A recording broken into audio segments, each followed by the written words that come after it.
nation, and the million faces formed together, made for elevation. And the soldier won't surrender faith, this I can fire that never burns to embers. The voice of the unheard, love is the answer. I gotta speak it, believe it, that's how I feel inside. I can't sit here quiet. You can take my heart, you can take my breath when you pry it from the cold dead chest. This is how we rise up, heavy as a hurricane, louder than a freight train. This is how we rise up, heart is beating faster, feels like thunder, magic, static. Call me a fanatic, it's our world, they can never have it. This is how we rise up, it's our resistance, you can't resist us.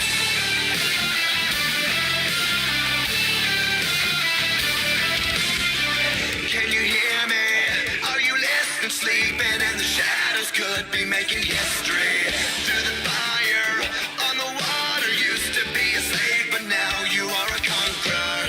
They can take my heart, they can take my breath when they pry it from the cold dead chest. This is how we rise up, heavy as a hurricane, louder than a freight train. This is how we rise up, heart is beating faster, feels like thunder, magic, static. Call me a fanatic, it's our world, they can never have it. This is how we rise up, it's our resistance, you can't resist us. Up, up, up, up, up. We're rising up, up, up, up, up. Rising up, up, up, up, up. We're rising up, up, up, up, up. Rising up, up, up, up, up. We're rising up, up, up, up, up. This is how we rise up. It's our resistance. You can't resist us. This is how we rise up. Heavy as a hurricane, louder than a freight train. This is how we rise up. Heart is beating faster, feels like thunder, magic, static. Call me a fanatic. It's our world, they can never have it. This is how we rise up. It's our resistance. You can't resist us.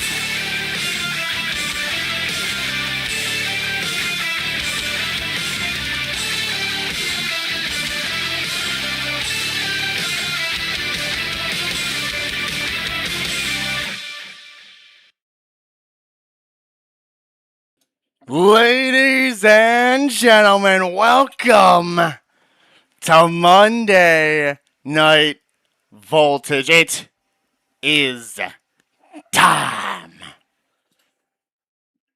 for another day, for another show. It's going to be a great time today.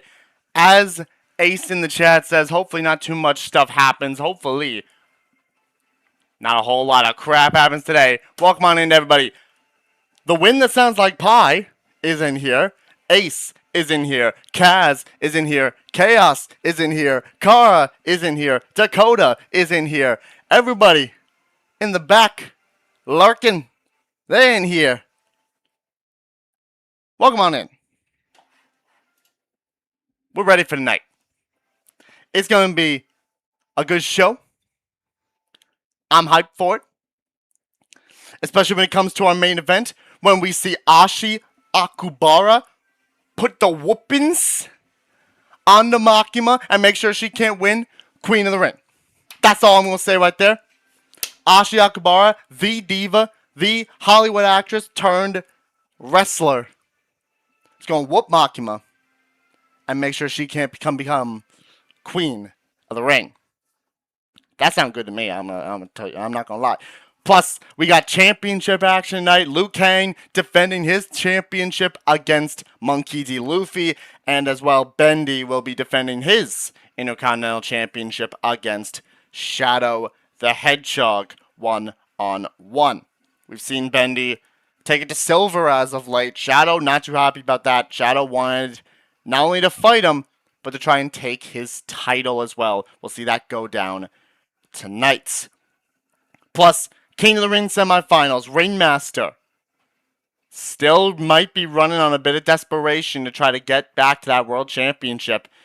He looks to go through DJ to get there in the semifinals, plus all the other action we'll see throughout the night. But of course, to start off the show, we're going to hear from the Women's World Champion, Chun-Li, and the challenger to Chun-Li's championship in Clover Field.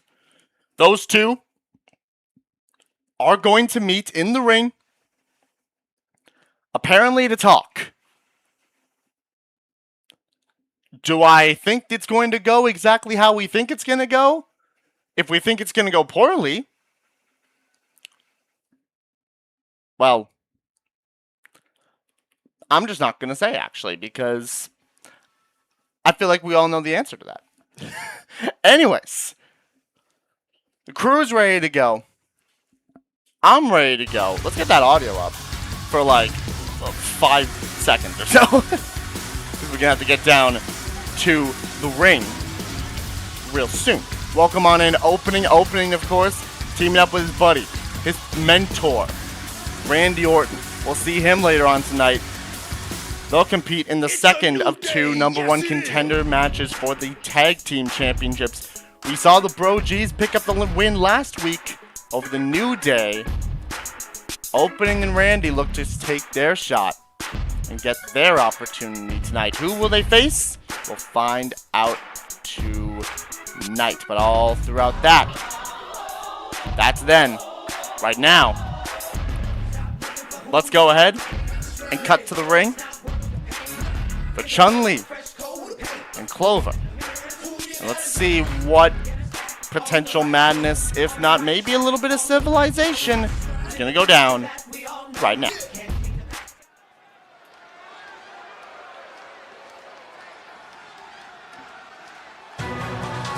Here we go. And here comes the champ.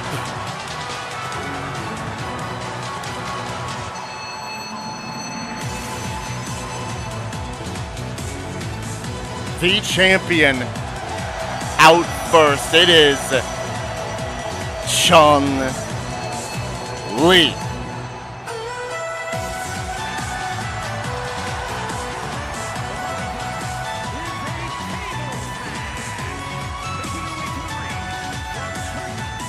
Chun-Li. We know she's set to defend her championship against Clover real soon. Which actually, I literally forgot to mention it, and I'm going to mention it while they're out there. We have a name for the next pay-per-view, and I'm going to do it fast because they might mention it. Our next pay-per-view, it's crowning the king of the ring, it's crowning the queen of the ring, so it feels fitting that it's going to talk about reigns, it's going to talk about championship opportunities and the ability to become a king or a queen. So we'll see right to reign. We'll see if they got a right to reign real soon. But enough of me. That's the name of the pay-per-view. Here's Chun-Li, who's already called out Clover. And we're not wasting any time, apparently. We're going miles an hour quick because Clover's already out here. Oh my gosh.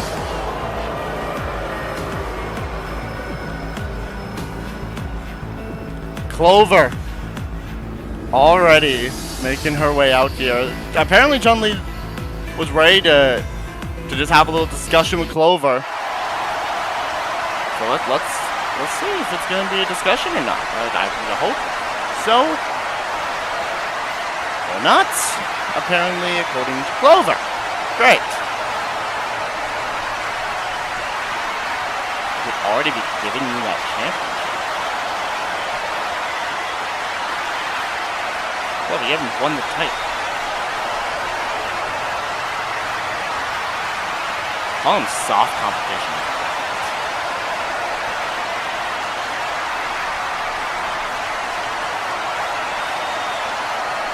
Yep, won the chamber, beat Flair, beat Miku, beat Estelle. Yep, those all happened.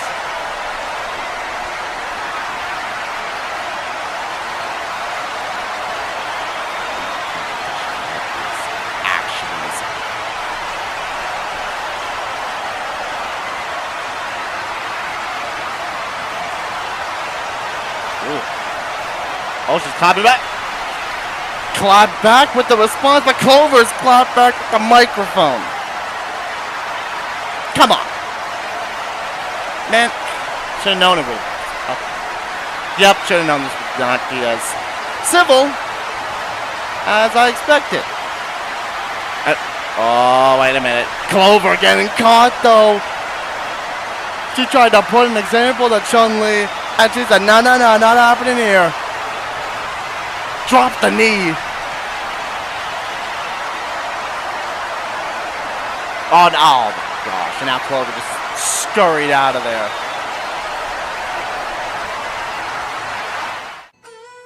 Clover scurrying out of the ring.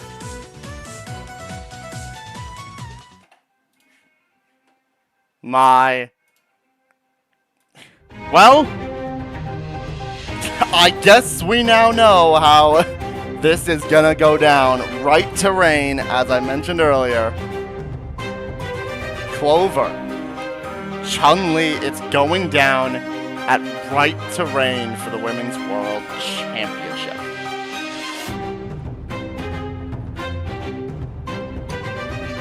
Clover's been trying to bury Chun-Li's competition right there. And now she's gonna have to prove it. Because that is a tough task if you're anybody like Clover. Up against somebody like Chun-Li, that is a dangerous competitor. We'll see if Clover is going to be able to take the title away from Chun-Li and really do the unthinkable. No one's been able to really stop Chun-Li as of late. So is Clover going to be the one to do it?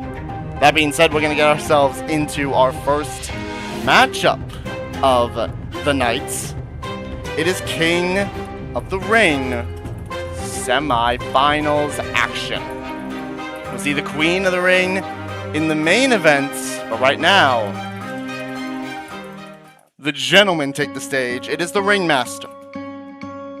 One-on-one with DJ. Ringmaster been running on a little bit of desperation, trying to get back to his World Heavyweight Championship. Remember, he had the World Heavyweight Championship beforehand. He had it, and then lost it within 6 minutes to Jacob at Kingdom Come. Apparently he's on a bit of a time limit and has recruited this bear that we've seen dominate the competition. Recruited this bear to his side in an attempt to get back to the championship. Is that going to be successful for him? If there's anybody who can put a stop to that, it could very well be DJ. So we'll see it right now. It's the Ringmaster. It's DJ. One-on-one poll is up for y'all. Let's see who's gonna get this thing. Gonna move on to the finals, which I can confirm the finals will take place at Right to Reign. The finals of both the King of the Ring and Queen of the Ring tournaments will be at Right to Reign. So who punches their ticket to the finals tonight? Let's find out right now as we turn up the voltage. A little bit late, but here I am. Hello, welcome in to Ezra. Welcome on in. We just had a little bit of a confrontation turned violent from Clover and Chun-Li that you just missed. But now we're heading into the first matchup of the night, King of the Ring semi-finals. And here comes the Ringmaster, and he does have the bear. Yep, bear is at ringside. Yep, okay, yep. I should have... I definitely should have pieced that one together.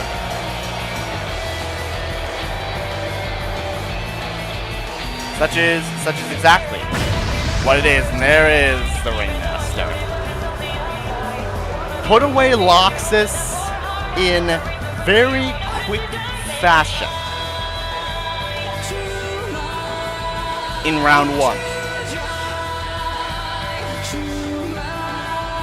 Let's see if the Ringmaster can keep buying himself time. Yeah, as you said, buying himself time is definitely a good way to describe it. As we've mentioned, the Ringmaster is on borrowed time, apparently, according to whatever on earth we've been seeing inside of his head.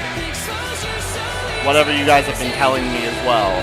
The Ringmaster has got a very short period of time left to get back the World Heavyweight Championship. He lost it to Jacob.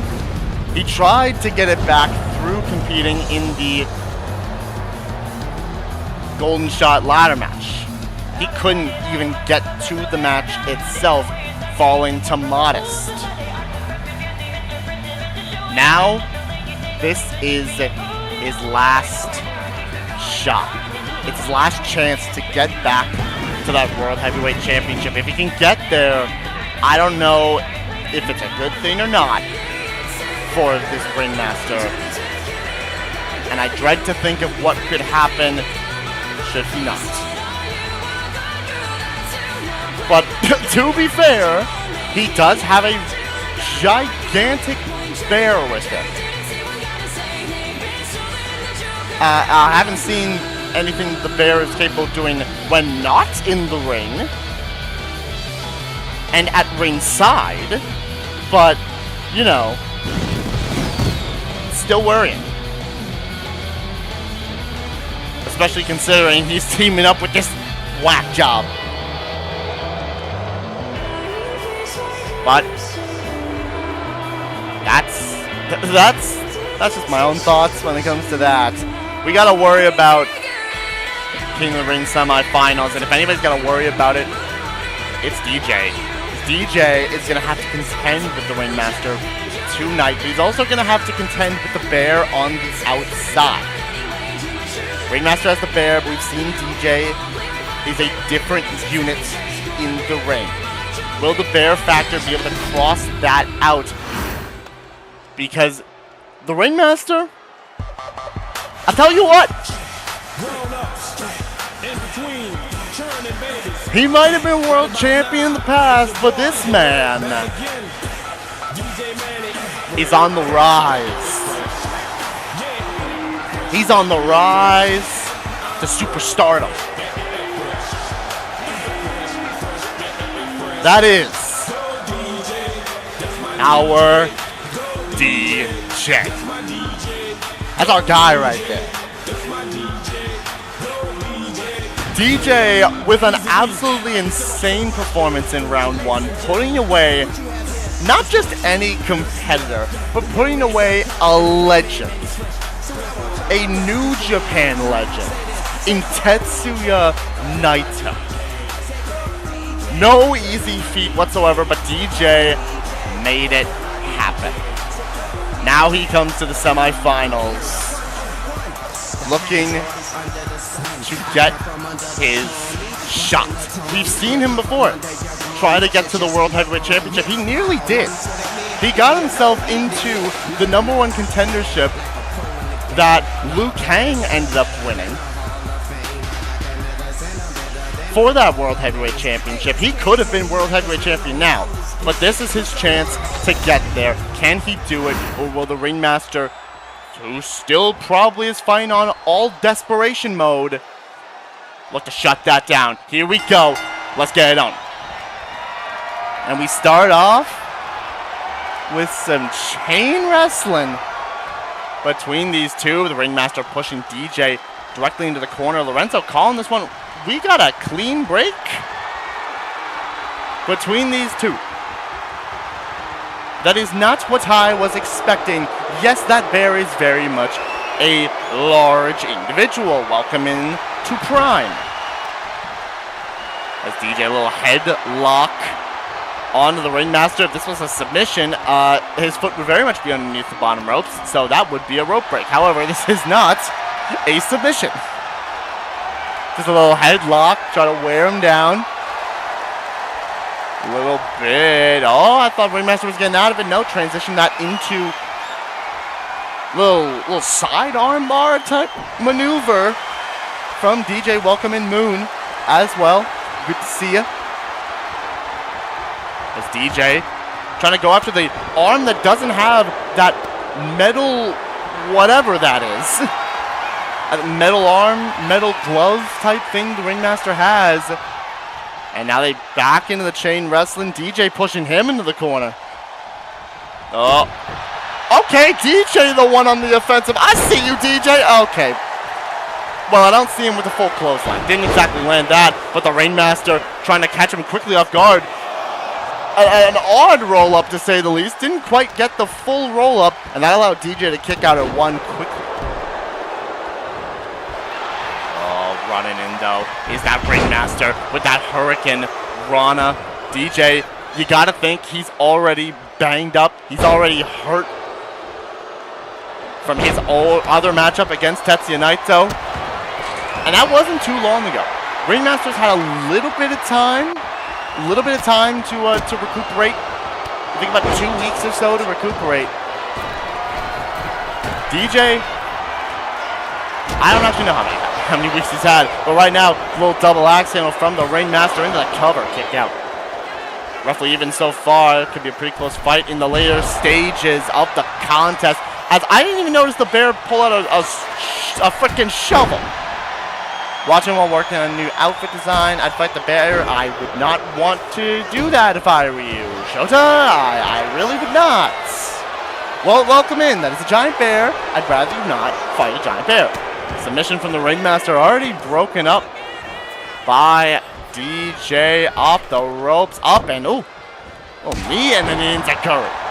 And just like that, both these two already built up signatures, or at least the Ringmaster like a move away from building up that signature. But there is Los Santos from DJ. That's quick. And the Bear's distracting the ref. The Bear's distracting Lorenzo. DJ's got the Ringmaster set up from the Grove. For the Grove connects. But the Bear's been distracting Lorenzo. But maybe distract him. Nope, he distracted him too long. Because Pi just kicked out. The Ringmaster kicked out instantaneously. Landed that drop kick. And goes to the corner. Setting up here. This has been fast-paced already. Little acrobatic assault.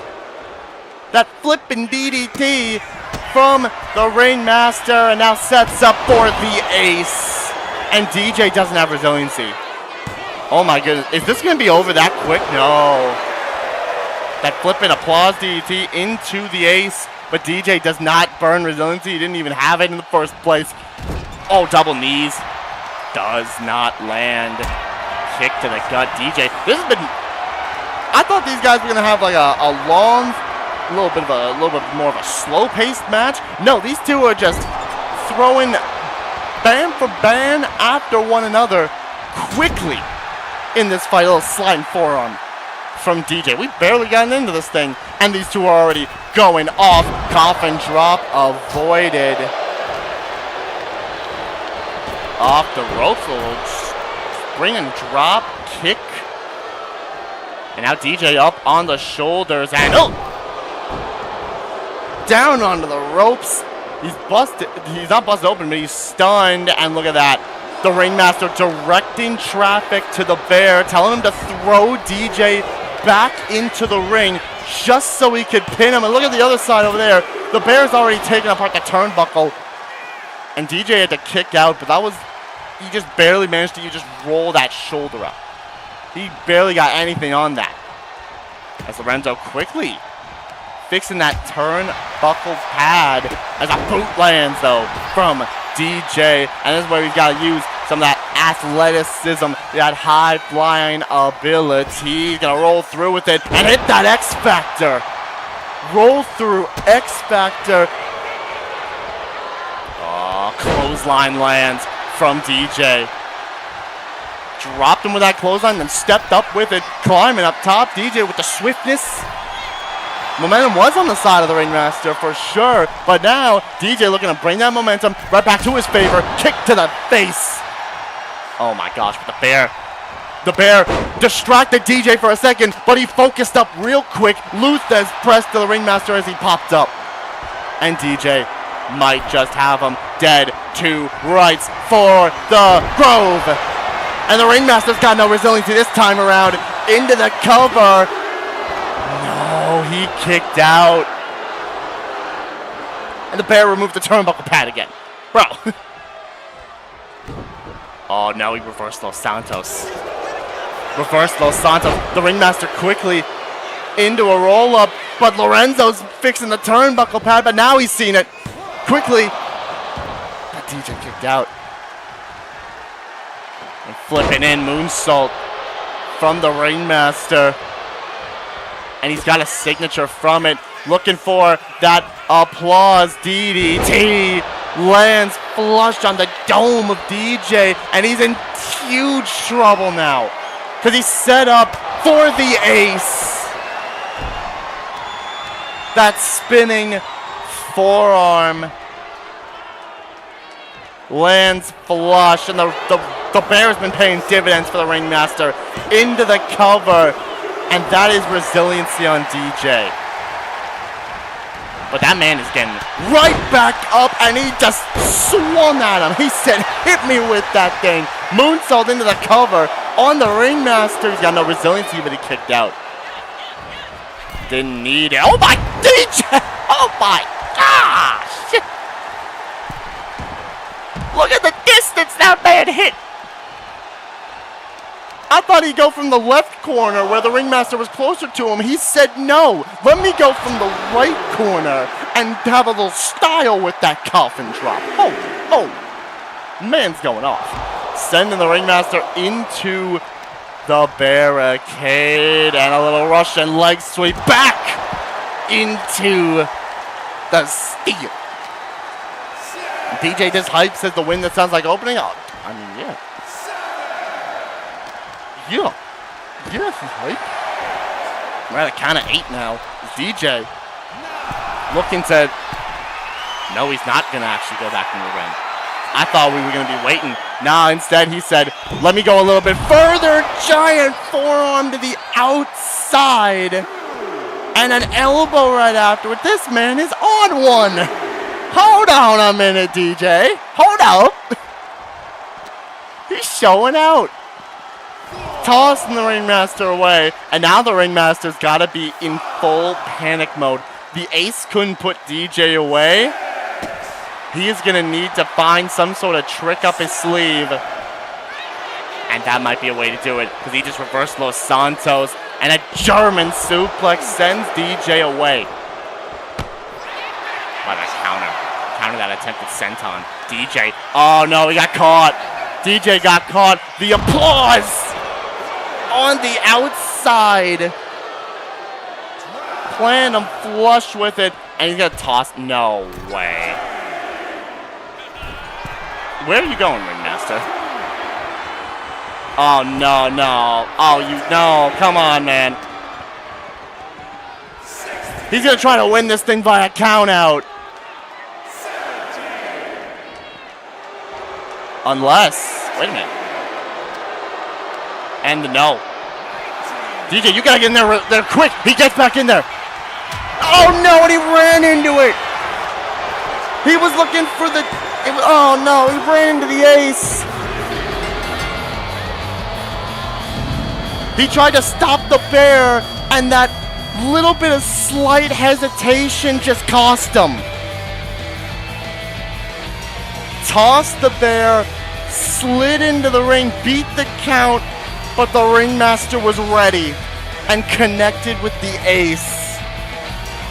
A spinning ace with extra momentum on it. And he got it. But I'll tell you what.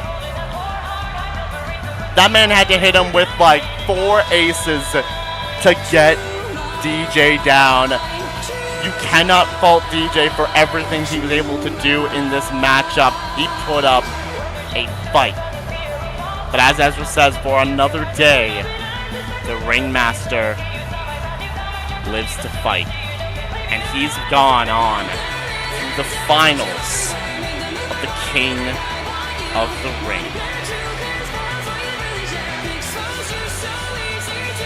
DJ put up one heck of a fight. Probably the the craziest fight we've ever seen the Ringmaster put up, but there it was. He tried to set up for the Grove Splitter.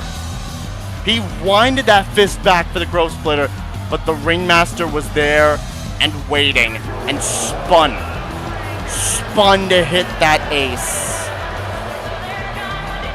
And he puts DJ down, and once again, DJ's attempts to get to that World Heavyweight Championship, they fall short.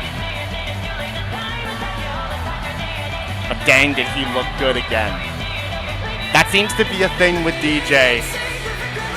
He shows out, but when the opportunity arises, he puts in 110%.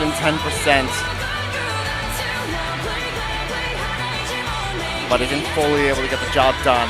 But listen, I can guarantee you, that man's not done. That man is nowhere near done. But either way, congratulations to the Ringmaster. A 57% vote on DJ, a 43% vote on the Ringmaster. It is the Ringmaster who goes on to the finals. We'll have to see who his opponent will be in the finals. Will it be Kaito Momota, or will it be the King of Five Nights at Freddy's, Markiplier? A well-done performance from both competitors, but it's the Ringmaster who gets it done. Let's move on. I doubt he's done. It is falling short, keeps up, perhaps he could aim a little lower before trying the big one. Hey, DJ, we know what he's all about. He can try for whatever he wants to try for, and man's gonna put up a showing. He's gonna put up a showing. I know that for a fact. That's what he do. So congratulations to the Ringmaster. He's on to the finals. Now we go ahead and we get away from the King of the Ring and the Queen of the Ring to, well, a little bit of a feud reignited. And a continuous work from Kenny Omega and Ilya Dragunov. Kenny, he said he was going to fight tonight, but he did not want to fight Ilya. He said, I will take anybody else, but Ilya's not worth my time. So he goes one-on-one with somebody who he beat. He beat at Catalyst, although it wasn't exactly him who won. It was, in fact, the Elite who picked up the win over the Lucha Bros and Ilya. He takes on one half of those Lucha Bros in Rey Fenix.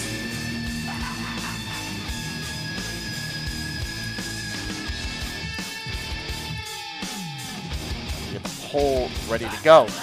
Will the One Wing Angel, the best bout machine, continue to prove Ilya wrong? And will he continue to just prove himself right that he's nowhere near, that Ilya's nowhere near his level, as he's said so many times before? Or will Rey Fenix manage to pull off a little bit of a shocking victory? We'll have to see if he can, because we know what both these two are capable of. It's just a matter of what they can do tonight. It's Kenny, it's Rey Fenix. It's right now. Let's do it. Let's go. As Fenix is already in the ring, he's ready to...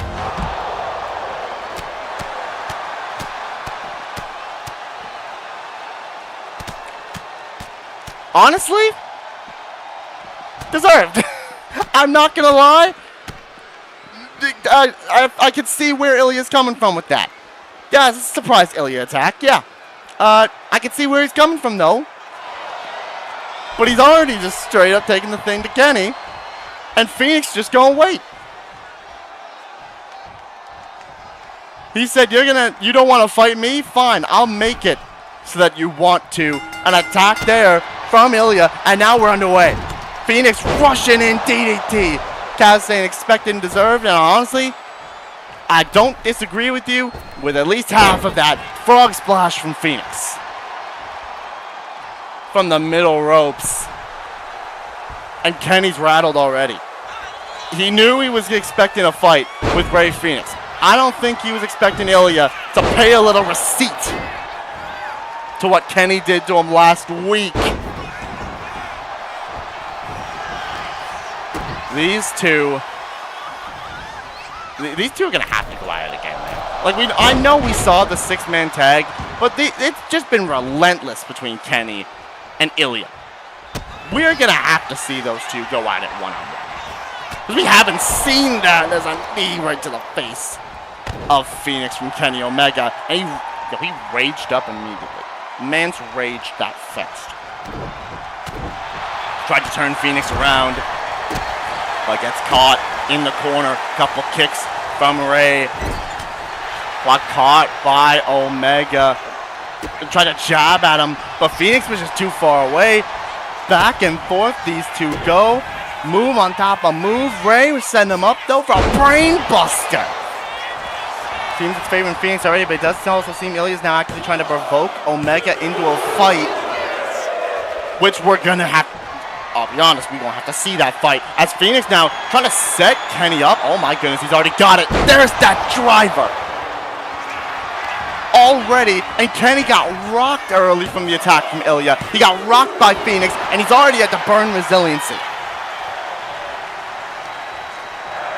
You know Kenny wasn't expecting anything like this. You know he wasn't expecting to fight Rey Fenix and then have to deal with Ilya Dragunov as well. Moonsault lands, and Fenix is showing that win at Catalyst, that was a fluke. And if it keeps going, it may very well be a fluke for Kenny Omega.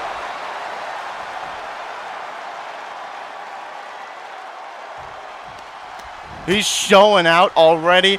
Oh my goodness. Look at Fenix go! Oh, shoot! Man knows what he's capable of. He took those comments from Kenny Omega to heart. Much as I know from like from y'all's server that y'all have, that thing where you guys chatting. Kenny was saying that we embarrassed you at Catalyst. I'm gonna embarrass Rey Fenix here tonight. You should have stuck to tag team wrestling. Might have to take that mask as a trophy. If there's anything that caught him off guard, it was taking that mask as a trophy. Because I don't think Fenix would have wanted. I don't think Fenix is taking that lightly. You don't disrespect luchador culture, and that might have provoked him to just go off tonight. But a counter by Omega off that drop kick. Oh my gosh, he lifted him up again. No, he reversed it this time. I thought it was done. I'll be honest, I thought it was done. I thought it was curtains. But Kenny up and down, German suplex from the ground. And picks him up, power bomb, turns it over into a little mini V-trigger. But Fenix tipping right up. This is fast-paced, early doors. Fenix has been on fire and on every single cylinder since Kenny stepped in that ring. He took those comments to heart. But Kenny might be looking to stop the heart of Fenix. The Phoenix's heart might be about to go out courtesy of a one-winged angel. Into the cover. And that might be resiliency on... That's not... Okay. I had a sense Fenix was going to kick out. I didn't have a sense he was just not going to burn resiliency, though. Man's kicked out of a one-winged angel, and he didn't burn resiliency to do it. Holy moly, Rey Fenix. What are you on tonight? Spite, hatred, all of it. As he rages up, Fenix is all about it now. Goes up top, looking to fly in. Frog splash lands from Rey Fenix, and Kenny Omega is dead to rights. That's what you get for Come on.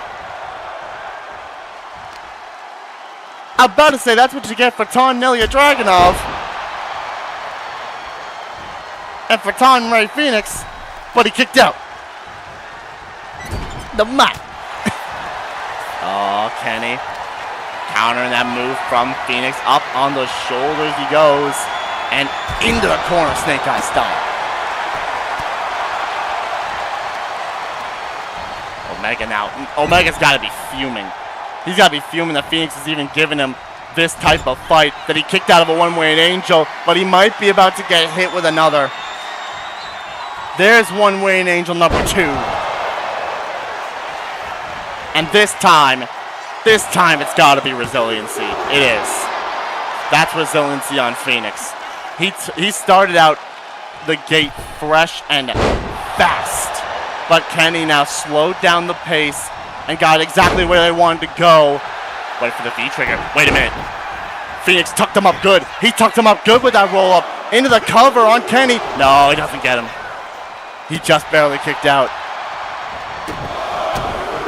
If he put him away with that right there, could you imagine the scenes? Calling for him up as Fenix running in. There's that drop kick from the springboard. Oh, light drop, that was reversed. Kenny's got a signature. It's that drop kick.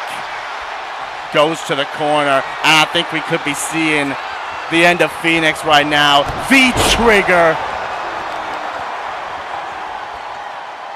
And stomping, dropping the knee on the arm. Oh, and Fenix is stunned. I mean, not anymore, but he's still getting set up. For the 3rd time, Kenny lifts him one-winged angel. 3 times, and that is the 3rd.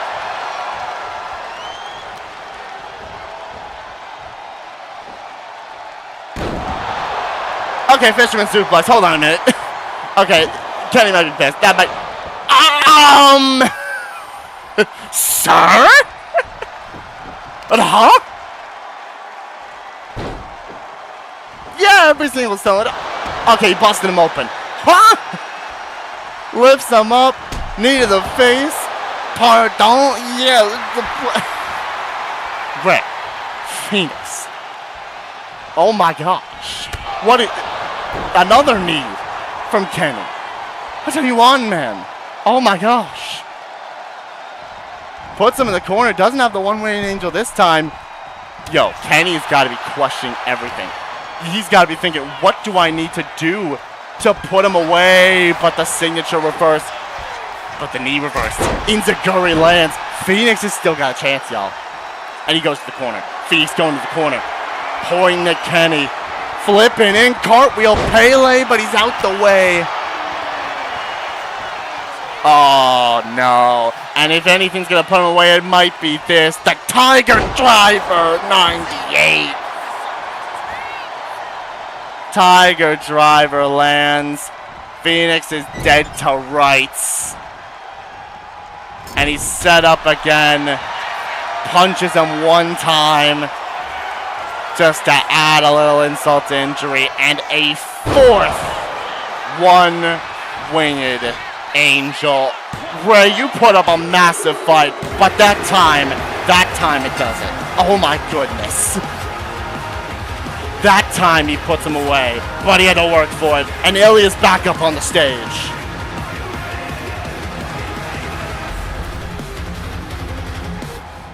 Ilya is back, and Kenny's going to meet him. Ilya nearly cost Kenny this whole match at the start. With Fenix firing on all cylinders, Kenny nearly got costed the match. And now these two going to start swinging. These two swing on the ramp. We got security. We got police officers out here. And here we go. Oh my God, now here we go. They're brawling. These two are brawling. We need to separate these two fast. Get these guys out of the building. Security team. And also the one police officer that was there. Thankfully, we have a police officer sometimes on site. We love that.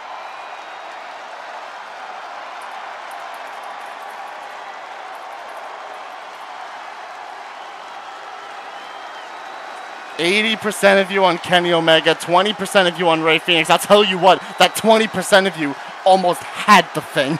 Because holy moly, Ray Fenix. But it's a win for Kenny Omega, and these two, Ilya and Kenny, are not done. They're surely gonna have to go at it. Honestly, you know what? If the GM is listening, I think I'm gonna make something official this time around. Because screw it, I feel like I should at this point, considering what I've been seeing. Ilya Dragunov, Kenny Omega, one-on-one, right to reign. That's happening. Because these two have been at each other's throats for the past, 2 months. They had a 6-man tag, but we've never seen them go one-on-one. They're gonna. And it's gonna happen to right to reign. Let's move on to the night. I'm gonna get confirmation from the GM about that.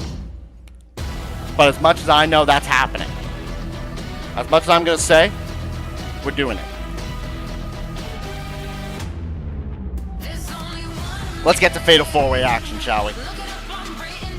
Just myself. Fatal 4-Way action of 4 women who want to show out and want to prove that they got what it takes to move on to the next level.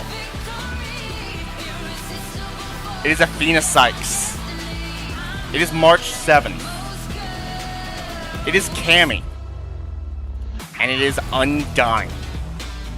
It's like I said back then, Kenny didn't want him versus Ilya to be on regular TV, but on a big stage, now he'll get it. It's gonna happen.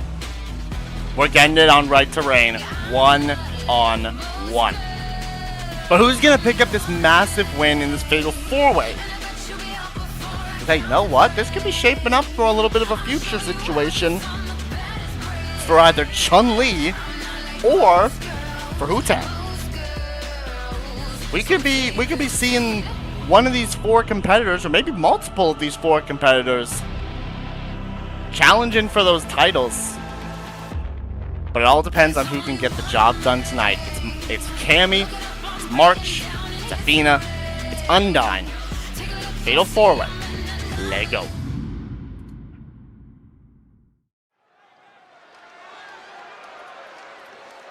Let's go do this. Fatal 4-Way time, and coming out first, it is Athena Cykes. Hasn't been too long since we've seen Athena, as she showed up in the Elimination Chamber. We had a surprise entrant for the Elimination Chamber to challenge Chun-Li for the Women's World Championship at Right to Reign. Clover won that thing, but the surprise entrant was, of course, Athena Cykes. She had a good showing for herself as well in said chamber. Didn't put up the winning numbers, but put on a good show nonetheless, and she wants to fight some more. Athena.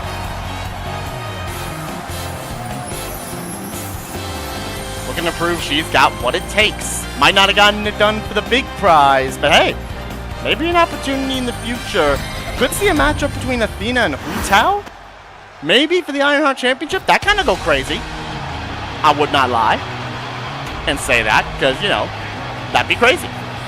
But another matchup that would kind of go insane on 2 ends of the spectrum here is Cammy versus literally either one of the champions, because Cammy versus Hu-Tao is just set up for a banger.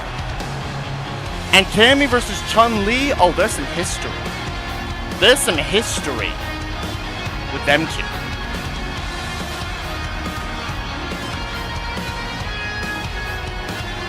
There is some history. You mean Hu-Tao or me or... Okay. Well, yes, we do have to figure out who's going to have that championship, whether it's you or Hu-Tao or Sayori, or whether it's Chun-Li or Clover, but you get my point. The current champions, it'd be a banger for either one of them to take on Cammy, because she's looking to get a little bit of momentum tonight. And here comes March 7th. I think. Is it March? Is it ever night? It is March.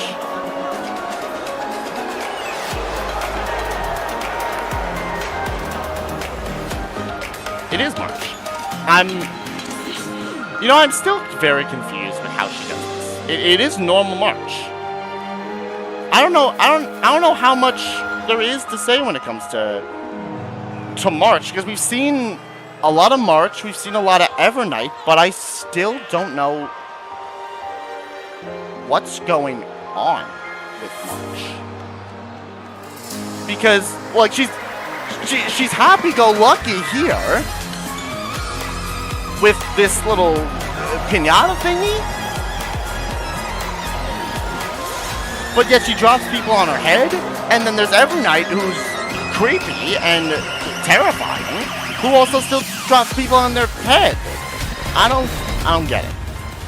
I don't get it. It's confusing. I'm not gonna fully worry about it, but March is here on her own form, or whatever it is. But I'll tell you what, I know I was just talking about how Evernight is scary. You would not catch me dead getting into the ring or anywhere in the vicinity of this woman.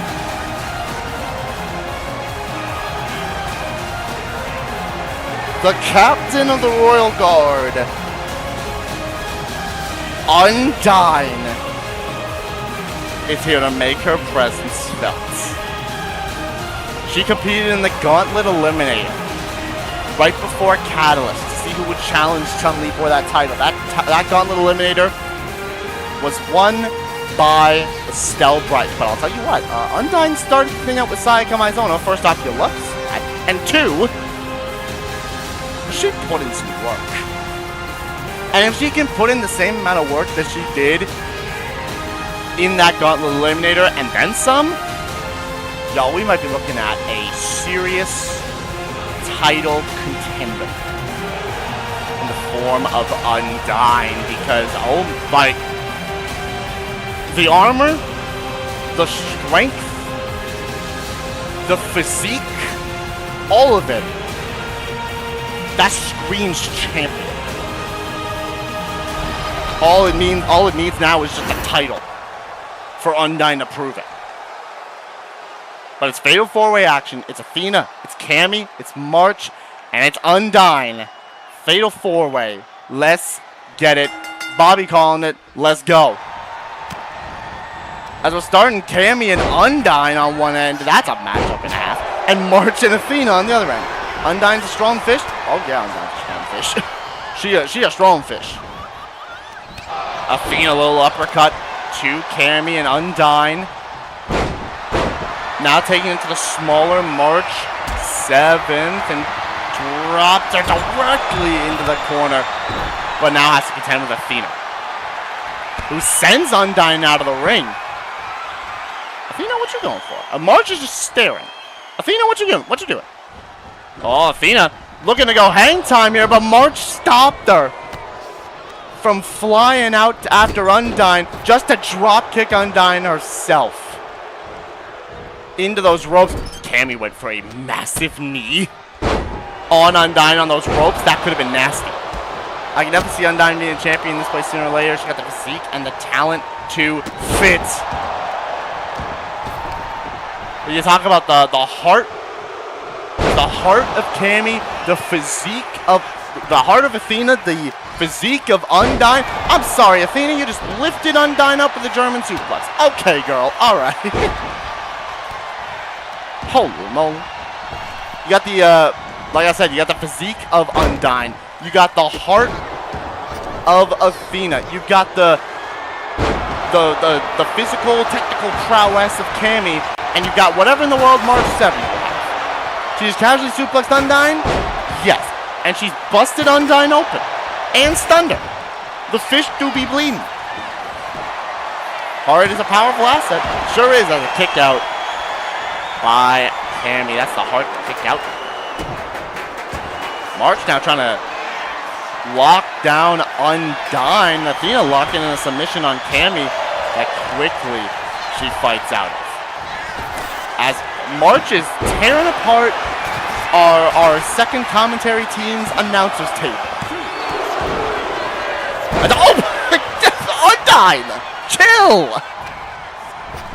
Cammy just sat up into Undyne, just toppling her way into her. Oh my gosh. Breaking the armor is March. I'll tell you what, I don't know how much that's going to do. There was armor on Undyne. Steel chair in the arms, in the hands of Undyne. Gets caught with a neck break onto the chair by March. And somehow March is taking basically no damage, but Athena's head's going to be feeling it after that back suplex from Ken. Oh my gosh. March going to the middle ropes, double axe.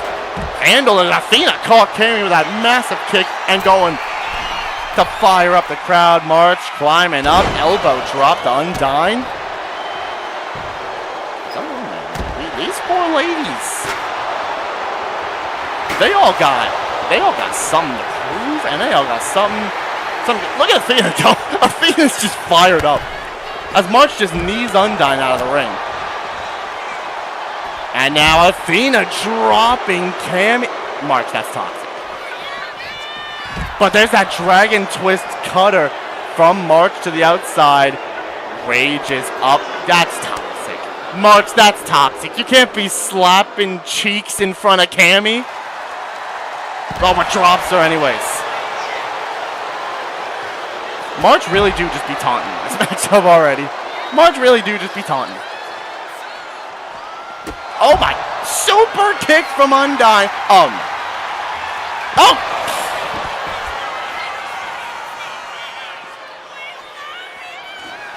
March dropped Undyne on the stack of dimes that she calls a neck.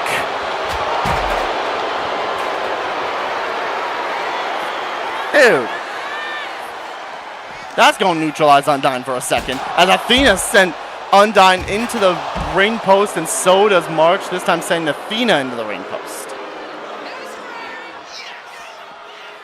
There's a baseball bat out there. We got ring posts being used as weaponry. March tossing Athena back into the ring.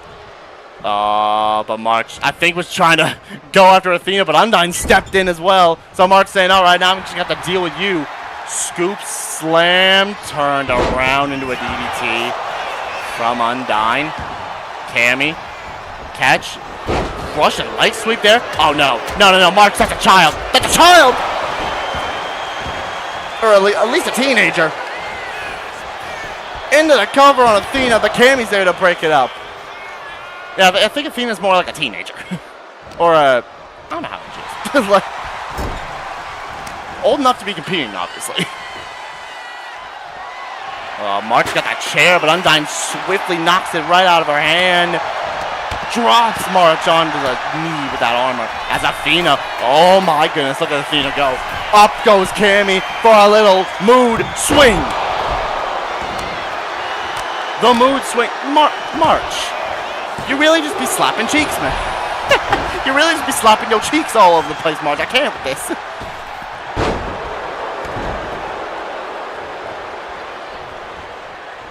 March slapping cheeks 7th is trying to take it to Athena. Try to get that Alabama slam, and Athena quickly out of the way here. Picking up March, little air raid crash directly into the pinfall. March is not too fresh no more. Kicked out.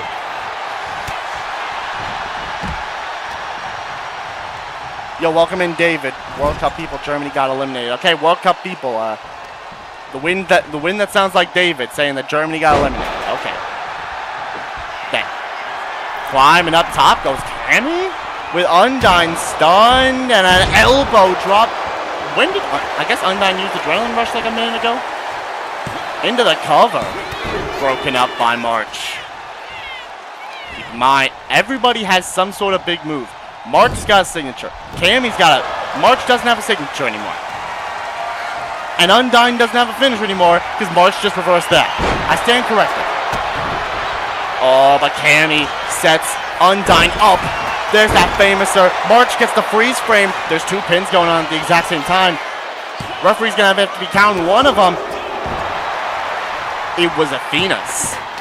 It was March's pin on Athena. Athena didn't have resiliency and she kicked out. Undyne kicked out too.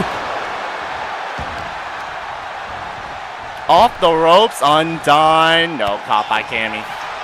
Has that finisher. But it's a Hurricane Rana instead. Holy sequence is indeed prime. A sequence and a half there as Cammy's climbing up top. Undyne is in a bit of trouble. Athena's been whacked with a kendo stick as Cammy crossbody to the big fish. As a rolling wheel kick lands. Oh, tried to go for that combination of strikes, but Undyne going for those triple German suplexes, sending Cammy to Suplex City. But Athena with the chair. Wait a minute. Athena's smart. Athena's smart. Marches down. Just took out Undyne. Cammy didn't burn?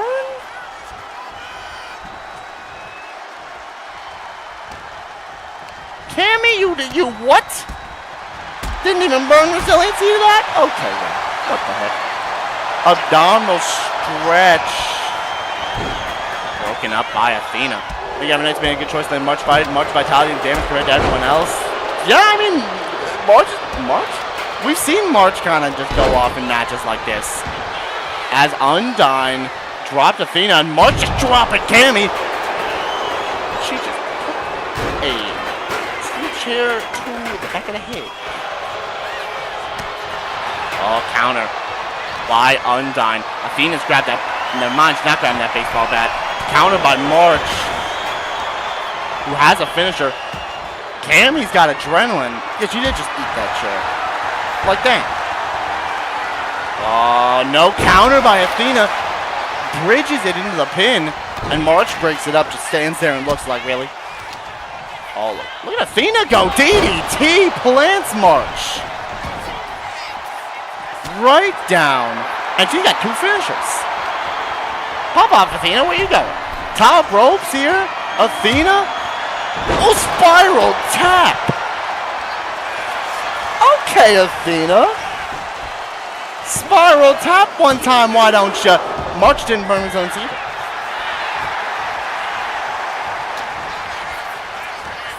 Well, I'll be. Oh, that gets caught by Cammy. The killer beast spin, but it's broken up by Undyne, who just slams March down, but now has to contend with Cammy. Swept the leg, though. This has been carnage in this fatal four-way matchup. Knees to the gut of Cammy. Undyne going to grab a weapon. And it's a sledgehammer. I don't think Athena realizes that Undyne's going after her. Now she does, and she just gets whacked with it. And then March gets whacked with the sledgehammer. Undyne going sledgehammer crazy. Oh, by Cammy. Cammy with a kendo stick whacked in the back. Oh, the fish. Oh, no. Oh, March lifting up Cammy. Dropped with that Stormbreaker-esque maneuver. Also just popped right up there. Sent Undyne into the ring post. March is now getting in the ring and waiting. Undyne's just been sent to that ring post like 4 different times in this match. And now March got that steel chair. Never mind, no, she don't. Oh, stopping Athena from going whatever she was going for on Undyne. Just to drop Athena with an Alabama slam and then go right back after Undyne and send her into the ring post for like time number 5. Oh, grabbing. Oh, okay, Undyne. Just turned that thing. She was about to get tossed and instead just turned around and tackled March to the ground. The girl knows what she's doing. Oh, March tried a knee on Athena, but got back into the ring beforehand. Undyne catching Athena in a submission here. We don't see Undyne go for submissions all that often, and it's broken up by March. Cammy and Undyne looking to work together. That's a dangerous duo. Oh my gosh, March got dropped on the chair. And Undyne gets dropped with the killer bee spin. That might be resiliency on Undyne here, and it is. Undyne the first to burn.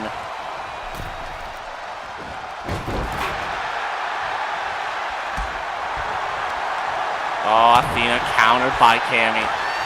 Athena's got a finisher. March has got 2 finishers. Undyne has a finisher. Everybody's stocked up with something.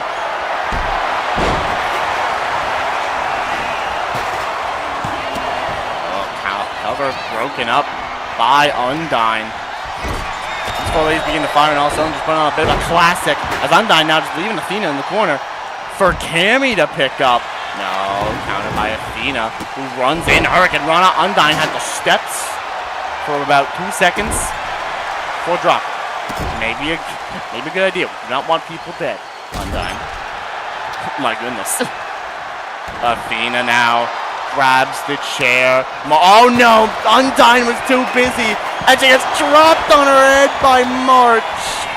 As Athena into the cover on Cammy, and it's broken up by March. If that was in the ring, that might have been the end of the match. And now, tried to isolate Cammy. Instead, March, the one isolated now, dropped. With that famouser from Cammy. Caught. Oh no. Oh, Undyne. Lion March up. There's the spear. Cuts March in half, but it's broken up by Cammy. And now Athena's caught. Gets caught into the pin. Undyne's a little bit too slow. Off that Delta Red Assault, Athena had to burn resiliency. Didn't get there in enough time. 2 have burned, 2 have not. And 2 of the ones who have, both the ones have burned, are in the ring.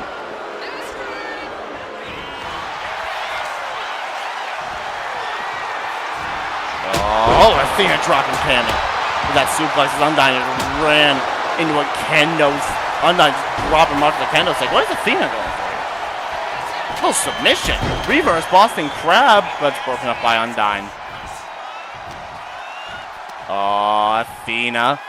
With a suplex. She got 2 finishers. Athena does have 2 finishers right now. But you could set it up perfectly. She might be able to hit one. Oh, wait. Or she might just get caught by March. March rolling around with her. Into the roll-up. Cammy's dazed. Cover. March stole it.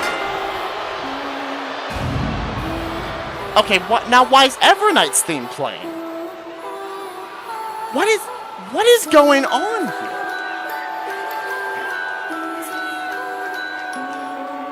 March. Okay, well, March picked up the win. Congratulations to March for the victory, but what in the world? What is going on? I'm getting more confused by the day about everything March red. March wins. Is normal form better than the red one? Maybe. Flips between the themes? Well, yeah. I'm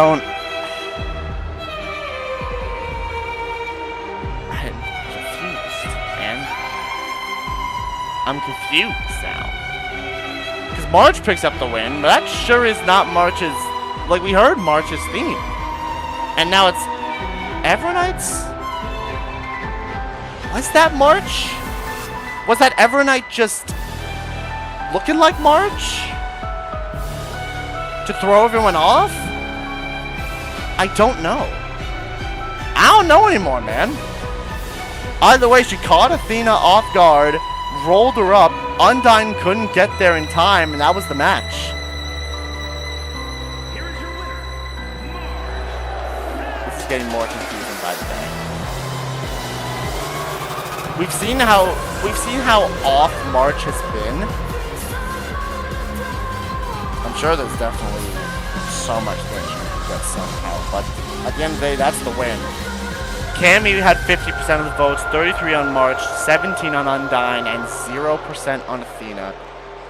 And it is a victory for March 7th question mark. Because I still don't know if this was March or if this was Evernight. Because I see March. I see March. But I hear Evernight.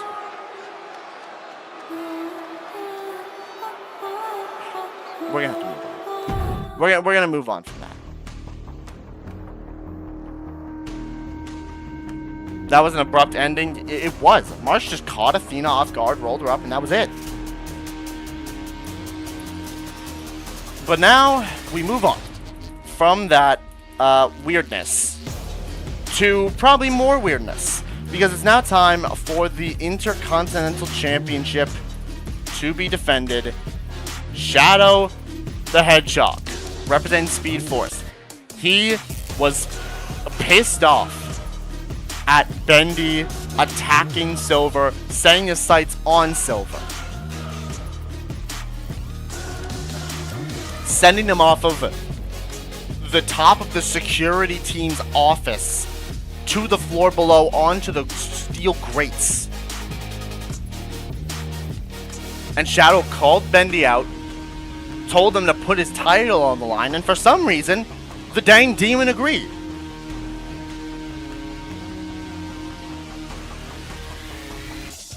And so we have an Intercontinental Championship match. It's Bendy, and it's Shadow. One-on-one tonight. We're gonna... I pray for Shadow's safety now. Let's get into it. It's Bendy. It's Shadow. One-on-one. The Intercontinental Championship. As we turn up the voltage.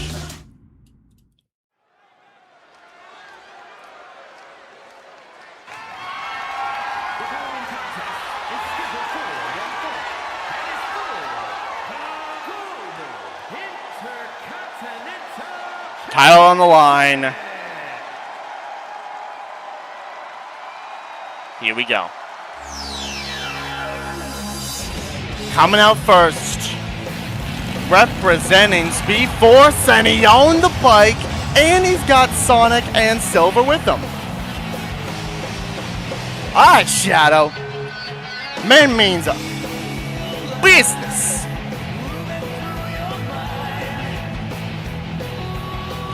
Shadow means business tonight. He is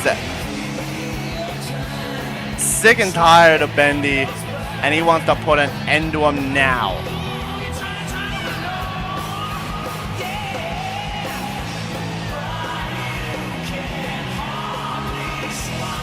Team Triple S is here. Team Triple S is here.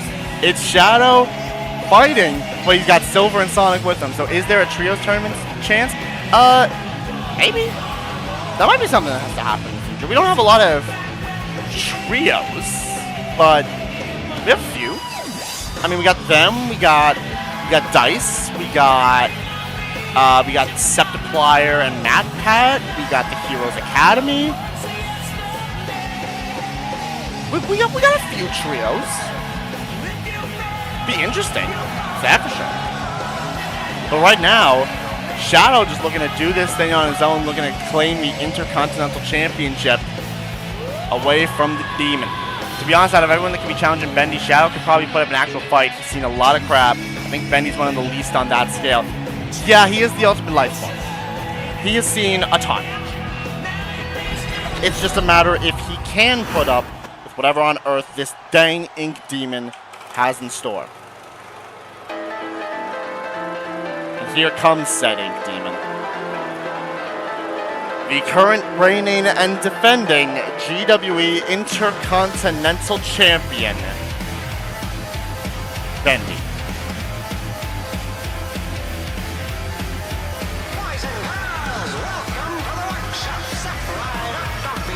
A man who decimated Will Ospreay to win that Intercontinental Championship. He dropped him on his head with a tombstone. A jumping tombstone, no less. I've heard nothing about where Will Ospreay has been. I know he's probably like... Will Ospreay's a crazy son of a bitch.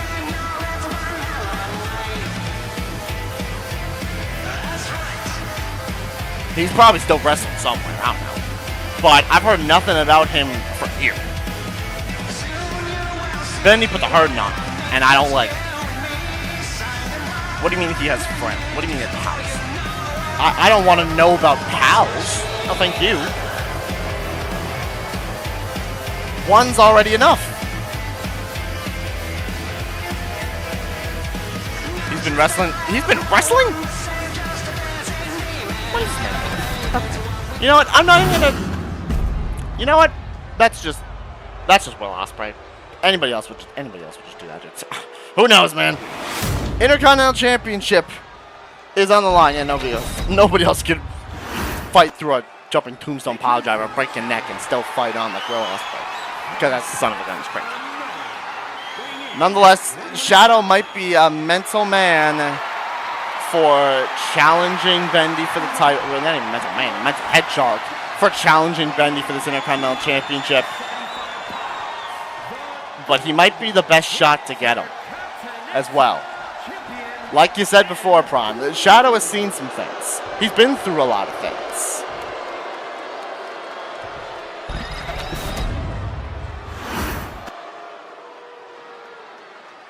Yeah, the size difference is kind of mental, though. The size difference is kind of mental. Shadow is kind of dwarfed by Bendy. It's a little scary, I am not going to lie. But nonetheless, Clarabelle's ready to call this one. The Intercontinental Championship is on the line. It is Shadow. It is Bendy. One-on-one for the title right now. And Bendy straight away with that knee. And stomping on Shadow's head. We know this is what Bendy likes to do. We know he starts this thing quick, with quick offense, and decimates opponents before they even have a room to breathe. That's been his style ever since he got here. Just drop kick Shadow right in the head. Now choking him. Choking out the hedgehog. Shadow, you're gonna need to step up the gear, man. This is the height. Shadow is still going to need to kick it to another gear. He might be the ultimate life form, but he's dealing with a demon. An ink demon. And while he's dealt with a lot of things before, I don't know if anything like this. I don't think he's dealt with an ink demon before. Shadow's still trying to fight out of this one. Sends him away. Does send Bendy down. Oh, tried to grab him. Shadow looking for a suplex, but it's reversed by Bendy and chops him at the knee.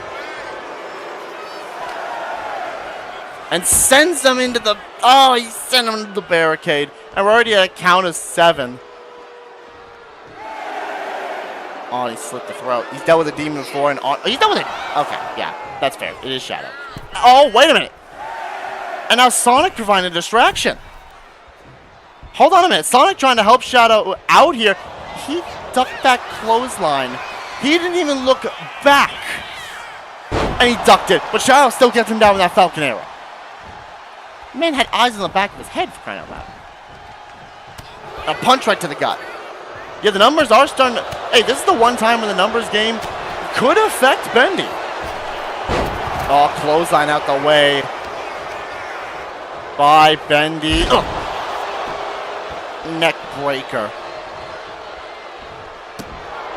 Stomping and grabbing at him. But, Shadow the counter. Running it. No, countered again by Bendy. And this is already looking bleak for Shadow. He needs something. He needs some sort of something. Dropped him down. And I think he just burned Iron Jaw.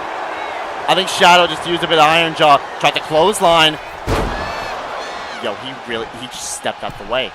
He just stepped out of the ring to prevent Shadow from the... Oh, no! Oh, he sent him to the outside. He grabbed him by one hand and sent him to the outside, dude. Oh, no. He's got him by the shoulders. And right into the apron. Right into the apron. And then the steps. Bendy's trying to victimize Shadow. He's not just trying to win, he's trying to victimize him. Yes, something's up with Bendy if Shadow's not. Yeah, there is something up with Bendy if Shadow is not giving him trouble. This is Shadow we're talking about here. No. Lol. Sonic throw the towel and dang it, says the wind that sounds like Corey. Welcome on in, man. How you doing? At that count of 12 and Bendy's just waiting. He's just waiting. And Shadow taking a second to breathe, and I don't blame him. He's also taking a second to do push-ups. Shadow, that's a horrible idea. And he stomped on his head. What was that leg drop attempt? I don't know if he was going for a leg drop. Hey! Hey, what did Sonic do to you? Oh, I know he distracted him once, but like, what did he do to you? What the heck? Oh, fair enough, Moon. Good luck. Or the wind that sounds like Moon. Good luck. What Shadow do? What Sonic do to you? Oh, no. Putting him up on the... Oh! Busting him open. We're at a count of 9 again. Count of 10. Bendy now stepping into the... Oh, punches him. This is bad news for Shadow. Elbow. Bendy's just been taking it to all of them. He's just been taking it to Sonic. He left Silver alone, but he went and attacked Sonic. Maybe because he got involved? I don't know, man. Either way, oh, now Shadow might be cooked.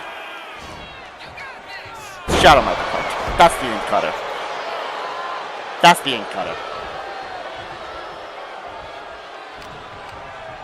Off the ropes. Picked him up. Turned into a DDT.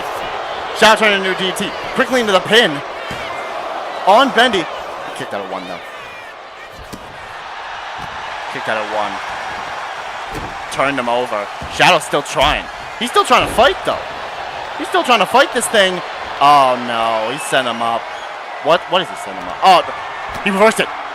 He reversed the attempt at a tombstone. Shadow. Oh, he's got the demon up. Chaos control. He got the demon down. Cover. No, he kicked out. He didn't have resiliency too, man.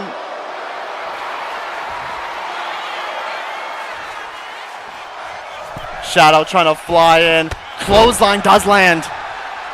Yo, Shadow's trying here. Into the cover. Off that clothesline. Trying to keep the demon down. No, he kicked out again. Shadow still got some fight left in him. This is the ultimate life form for a reason. He's trying it. Oh, man. Oh, he moved. Oh, no, he moved. But he reversed it. Oh, no, he reversed it. He reversed whatever he was going for. Oh, no. Oh, he's not gonna miss it this time. Hey! There's the tombstone. There's the tombstone. Man. Oh, boy. Yeah, that's resiliency. Yeah, that's resiliency from Shadow. That is resiliency from Shadow. Bendy's now just...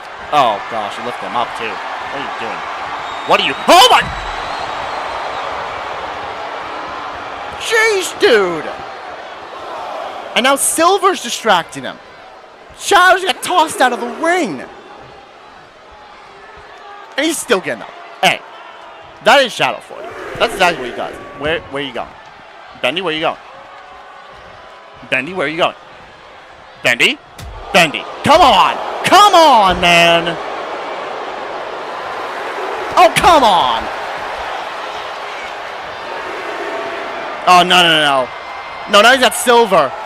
Up and... No, there's the power slam on the outside. I thought he hit the steps. And now steps back into the ring. But Shadow's waiting for him. Shadow was waiting for him. No, he reversed. He reversed. Oh, no. Caught it. Oh, my gosh. Lifting him up, planting him. Oh, my gosh. What in the world is he doing? What are you doing? No!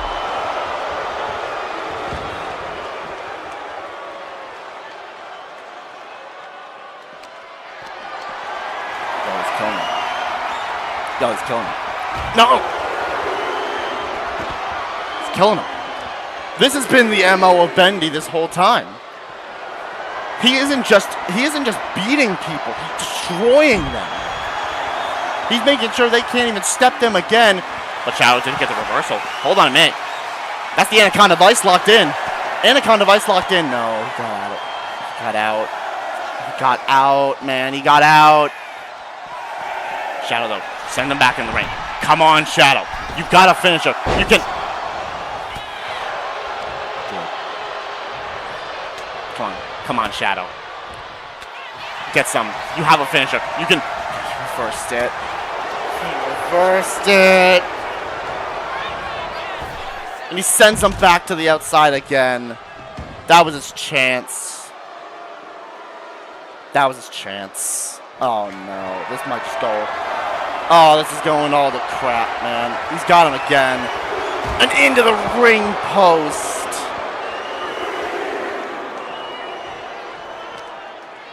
Dude. Bendy, like, you've already been destroying him enough. And just end the match. Just end the match. It's over. Come on. Ridiculous, man. He's trying to kill him. He's actually trying to incapacitate Shadow. He counted him. Come on, Shadow. He caught him. Oh, no, he reversed it. What on earth are you... He caught him in mid-air. No!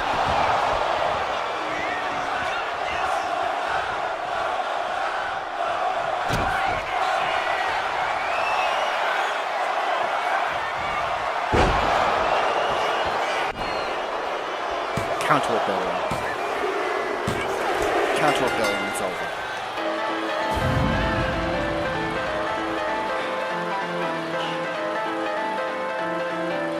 Wind eye groove. Alright. Dead. Shadow put up the best fight we've seen anybody put up against Bendy, but it was still not enough. It still wasn't even close. Like, he got this. At the very least, he did that. He hit the chaos control on Bendy. The man can be put down.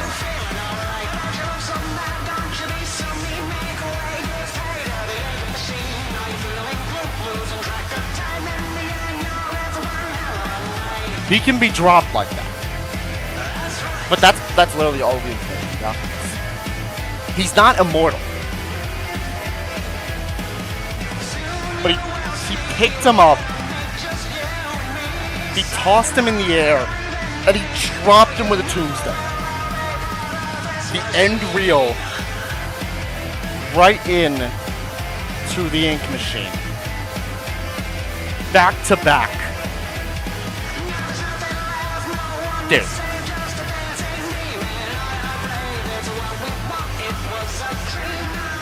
Bendy retains the title. Can't say it was a squash match. Shadow still did some good. Yeah, better than Ospreay. Way better than Kit Wilson. Better than we've seen anybody do, but at the end of the day, this demon can't be stopped right now. And he retains. 71% of you on Bendy, 29% of you believed that Shadow could do it. But in the end, I guess it was false hope.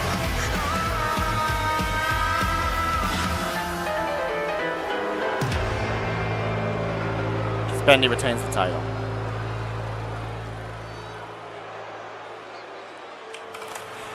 Dude.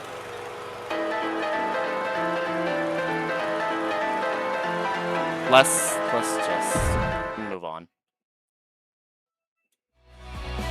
Let's just move on. That was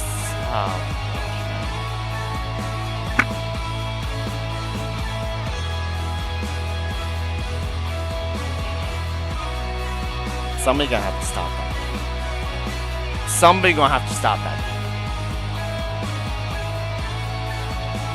maybe so.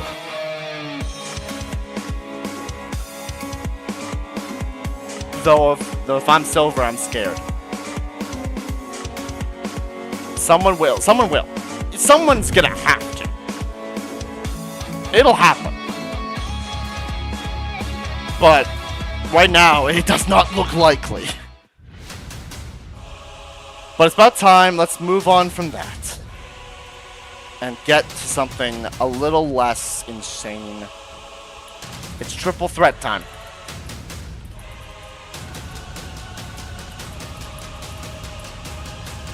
It is David. It is Kaz. And it is the appearance for the first time outside of a Rumble of Marcel. These three going at triple threat style. David's been wanting to get himself a match as of late. Part of the security team. We appreciate the fact that he has been a part of the security team now. He wanted a match. He's got one. Marcel wanted to get at the ring after his appearance. And Kaz just wants to fight. That's just Kaz. He just wants to fight. So we're going to do it. It's David. It's Kaz. It's Marcel. Triple threat style. One fall wins it all. Just like with Athena, with March, with Cammy, and with Undyne, three competitors you're going to want to look out for if you're champions. I mean, maybe not if you're Bendy, but like... maybe not if you're Bendy, considering what he just did to Shadow of all creatures. Well, let's do this thing. Triple threat style. Let's go. Let's turn up the voltage. For this triple threat matchup. And out first, it is David Gunter. David absolutely is. David has been a huge help to the security team. We always are looking for new members of our teams. We're always looking for security. We're always looking for medical team. Some audio crew to join up with Kaz. All that good stuff. Oh! The wind that sounds like moon. I know what on earth you were doing. How fun is that? Congratulations on the win. He does help? Absolutely, he does. We're looking for a lot of people. Obviously, if you guys want to join up with the audio team, go find Kaz, talk to him. If you want to join up with the security team, we got our head of security, Tommy, backstage. Go find him and chat up with him if you want to join up with that. Medical team, all that good stuff. We got a lot of room for a lot of people to join up on this team here real quick because that's what David's been doing, and he's been doing good things with that. As is Kaz, Kazuki Toshiyuki. The man with about a 1,000 selfie sticks. Kaz been a big help on our audio team, our video team. Got cameras backstage, all the cameras you see backstage. About like 95% of them were put up by Kaz. Kaz, big help for everything he does, and he gets the opportunity to fight tonight because he wants to fight. And also, apparently, him and David got some issues. They got some issues. Don't know what type of issues, but they got some issues. Kaz, good luck to you in this fight. We've seen Kaz put on a little bit of a good showing for himself. We've seen him partake in the Turkey Bowl brawl at Kingdom Come. He's been in the Rumble at Chain Reaction. And he's just been tearing it up in so many different matchups. Kaz goes crazy, man. My band so needs to cover Kaz's theme at some point. I'm surprised my band makes a code as and on Kaz selfie sticks. I think Kaz just may have an endless supply of selfie sticks. But with David and with Kaz, outlast is Marcel, who gave him all the pyro. Man got all the pyro to start. Out third, it is Marcel.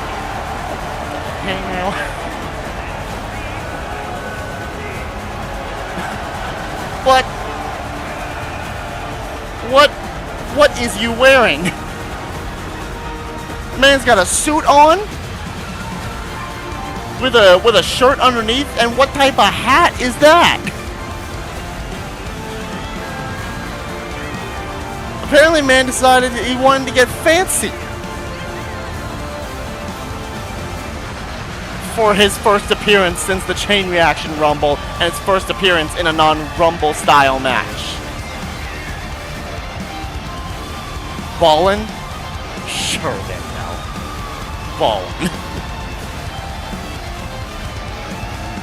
Marcel, he's been talking a little bit in that group chat you have.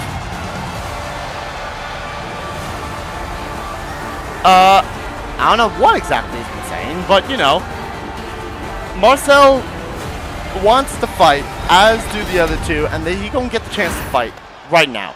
It's David, it's Kaz, and it's Marcel. Right, he didn't take off the suit?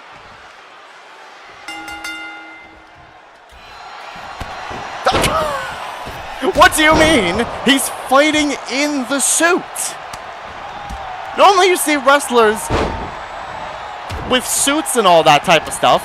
I know Kaz is wearing a jacket and David's wearing a shirt. I got no excuse there. But most times when people are wearing like a full suit and full pants and all that type of stuff, they take that off when they wrestle. Man's just wearing it. I mean, yeah, yes, you act like that's not normal. It is normal in a sense, but like, that's a suit of all things. I don't see many people fight in a suit. They fight in like this type of stuff. Not suit though. As Kaz a super kick. Supermodel kick directly to David. Trying to go for the roll up early kick out. As Marcel slides into the ring. No, countered. And moonsault that went nowhere. Kaz, oh my gosh. Moonsault there. Imagine wrestling the suit. I mean, you don't need to imagine it. There it is.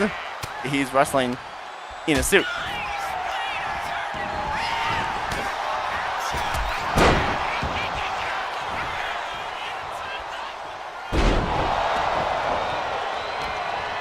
Imagine wrestling in a suit or a fancy like. Again, that's what he's doing right now. Kaz, a couple kicks to David, send them into the corner, but now has to contend with Marcel. No, reverse there and a reverse DET.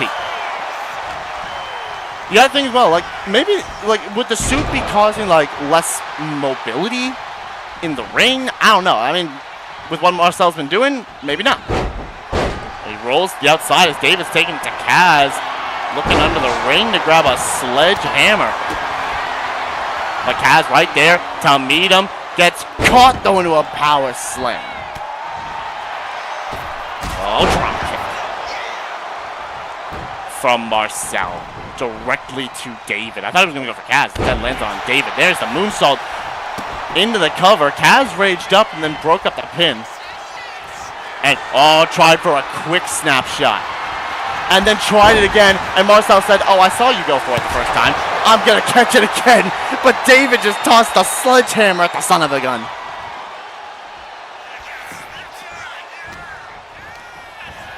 Off the ropes he goes, and David Gunther gonna look to set him up here with an enziguri, almost like a last will-like maneuver.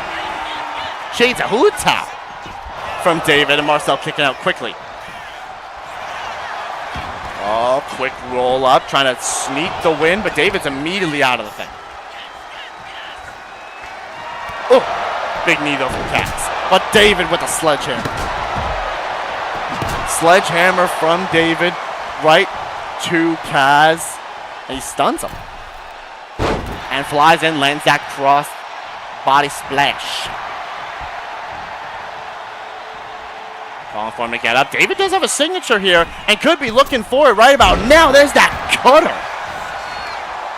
We've seen a cutter like that from Jay Whirling, his Gaelic brethren. David lands one of those of his own.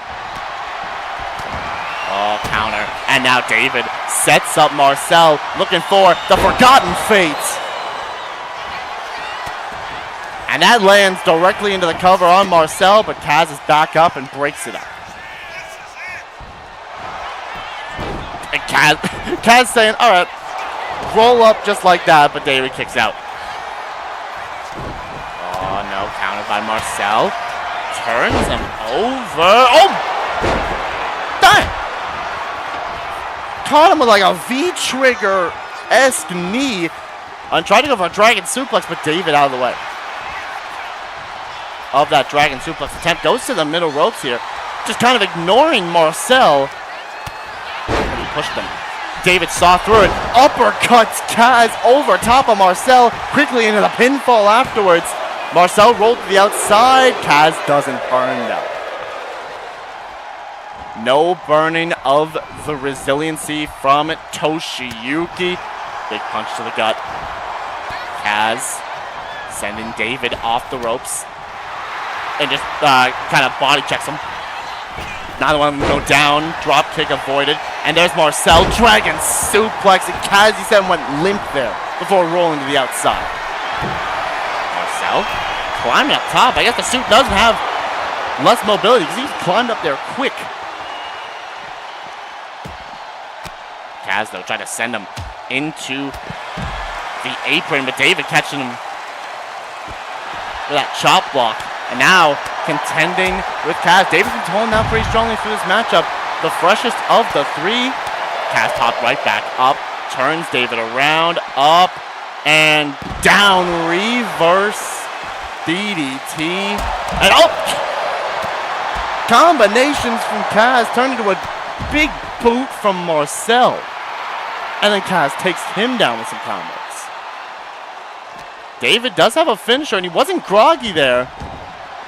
Thought he would be. Instead, just right back up fighting with the heart of a warrior. David's got the kendo stick. Kaz tried to pick up the sledgehammer. David beat him to it.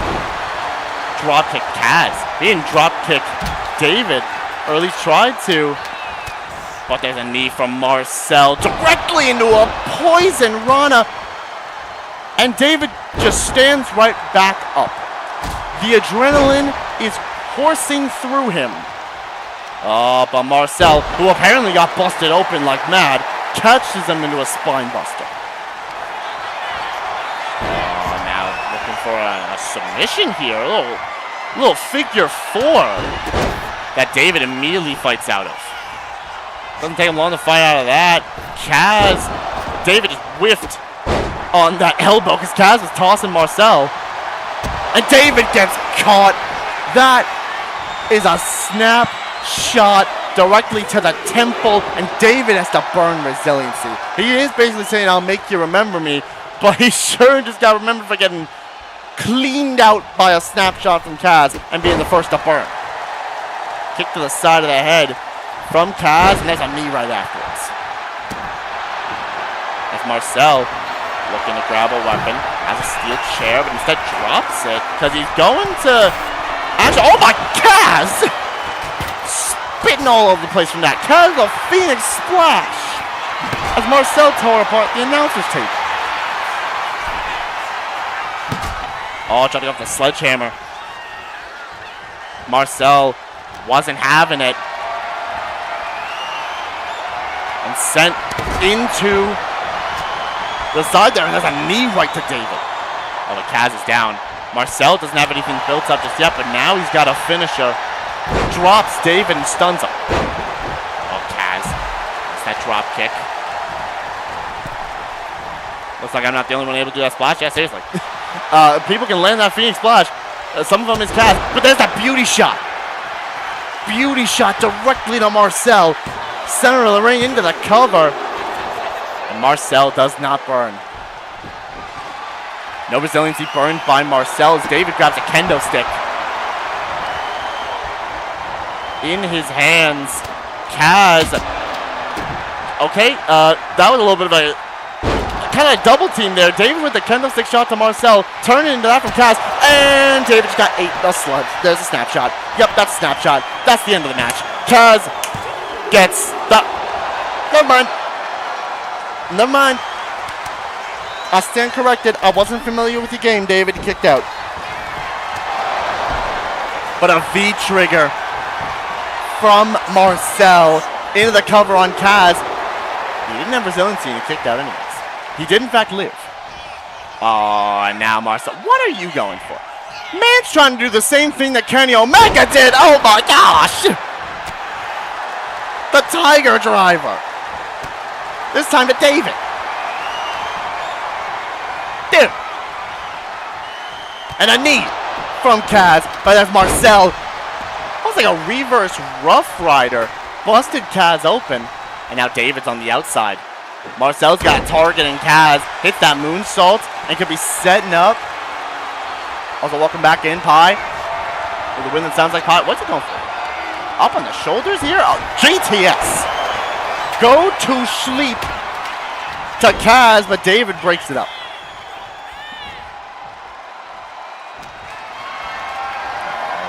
Marcel lifting him up. David, though, gets those elbows up. Kick to the gut.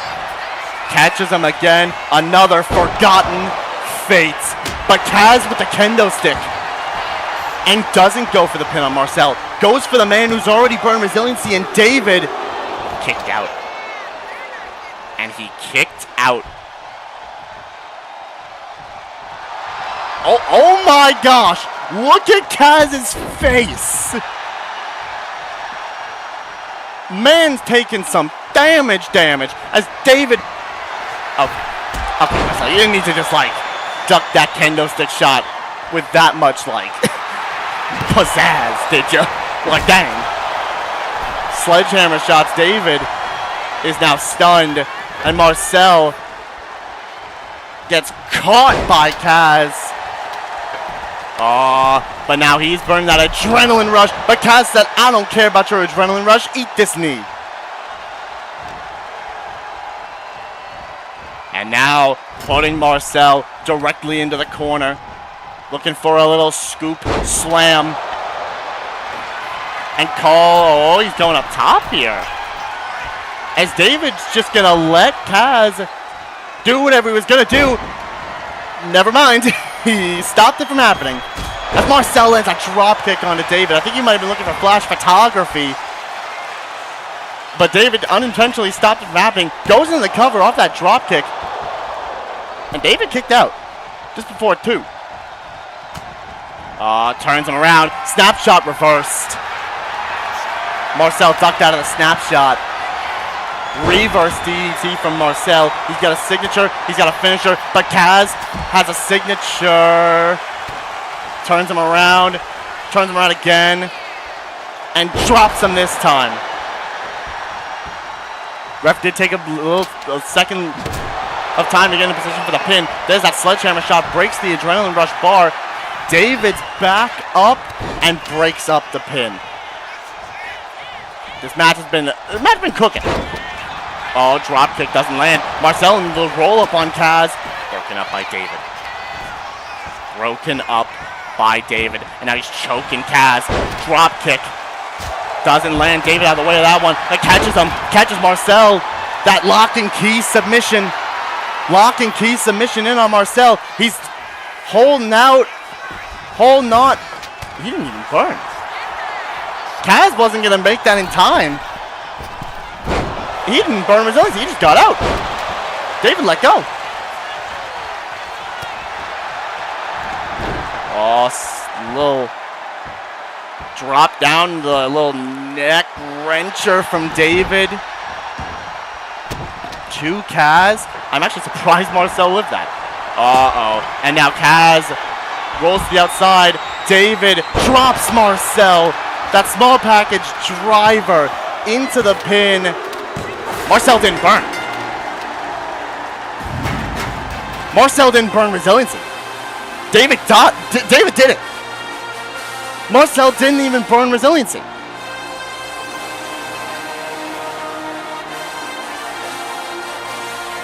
David gets the job done. Wow. What a triple threat. He just didn't burn.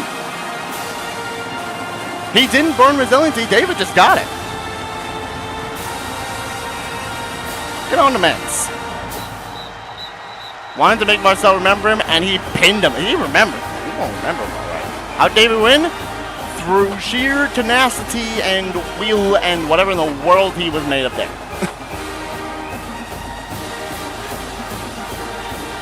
You sure got that thing done. Learn my name, learn well. You become my first singles win. If you're not down with that, I got two. Well, not really first singles. You won in a triple thing.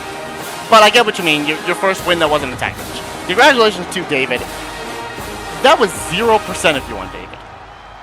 None of you thought David was going to win that match, and he sure did. He caught Marcel, locked him up with that small package driver, so much so Marcel couldn't even burn resiliency. David, and he's ecstatic too. 57% of you on Marcel, 4-3 on Kaz, and 0 on David. It was a victory for David. Well done.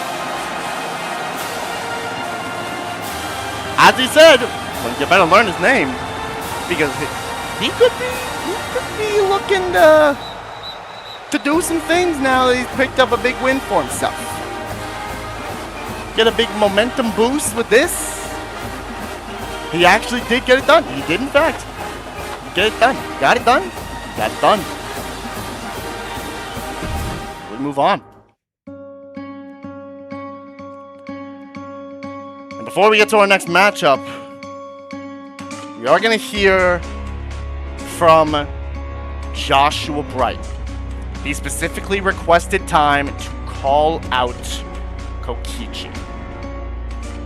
Will we get an answer from Kokichi?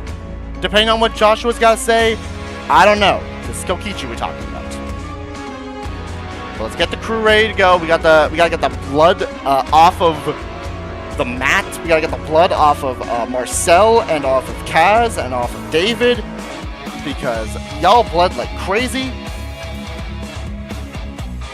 And then we'll get the ring crew ready to go for this portion, as we get to hear what Joshua's got to say. In just a second, I'm just gonna make sure I'm gonna drink water, and then I'll go heal him. Good, thank you later. Appreciate it. It's not that bad. Cats.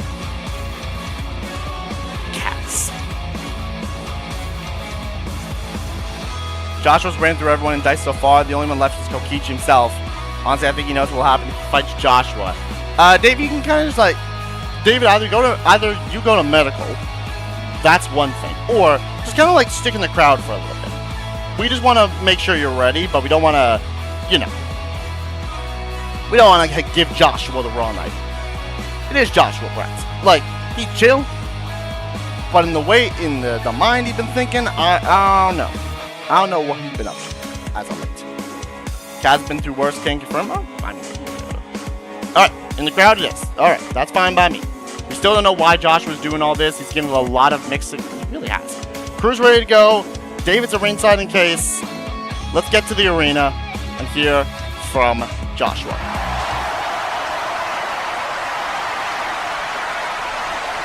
And he jumped the barricade too. Man's just out here. Won't be taking up too much time. Yeah, I mean, we all know why he's out here. We all know why he's out here. Not only myself, but my family. I need to correct that failure. Yeah, there it is. As if we only figured. Haven't won the war. I mean, he's been making Kokichi's life a little crazy. Doing this for himself and for his family.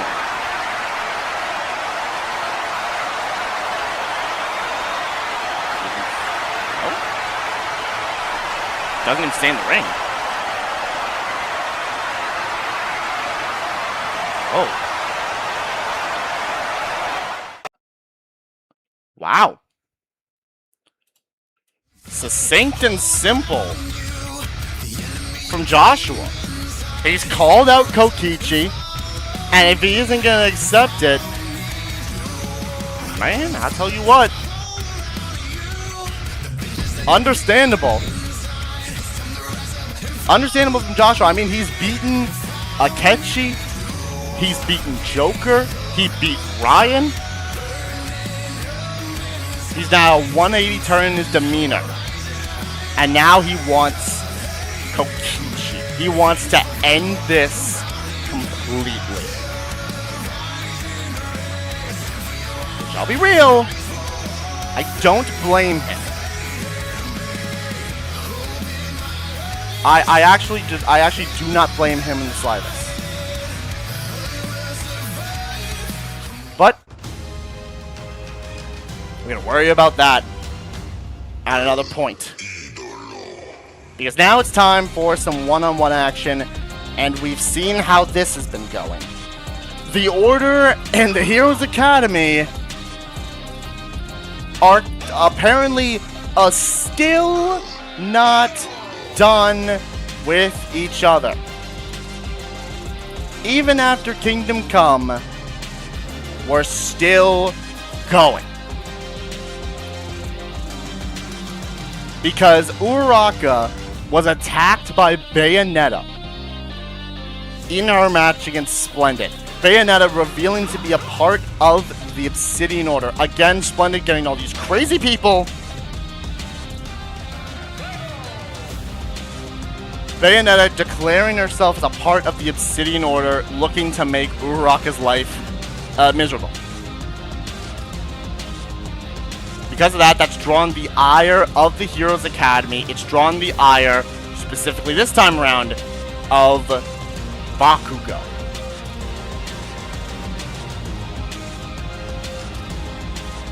So one member of the Order and one member of the Heroes Academy are going at it. It's Guts for the Order. It's Bakugo for the Heroes. Who will get the win in this fight between these two who have already gone to war before? Now they go one-on-one for the first time. Guts, Bakugo, right now. Let's do this thing as we turn up the voltage.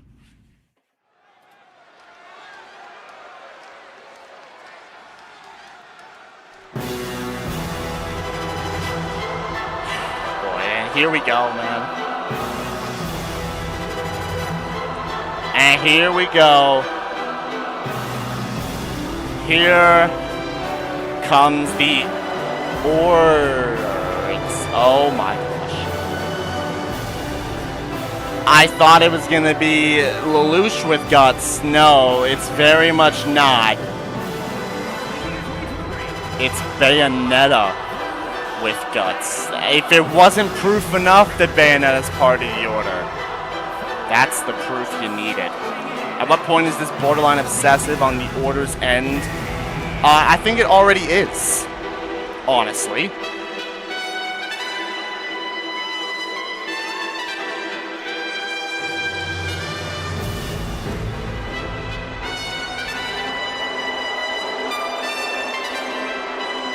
But Guts and Bayonetta both out here. As far as that Order, I usually don't condone violence, but the rate the Order is going, I have to make an exception to stop and destroy my sister. Be careful about that, Ace. I would be very careful about that. Yo, what's good, DJ? How you doing, man? Welcome on into the stream. You missed a little bit. You missed a little bit. Your match has actually already happened. You can go back and watch that. See when the world happened there. Just because they lost at Kingdom Come, it's one loss. Get over it. I mean, it's been...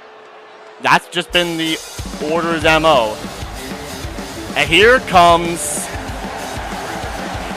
Katsuki Bakugo, and he's got Raka with him. Understandable, honestly, considering Bayonetta's out there. Bakugo with Uraraka for this one. I believe this is the first time we've actually seen Bakugo go one-on-one in general. And same thing with Guts, actually.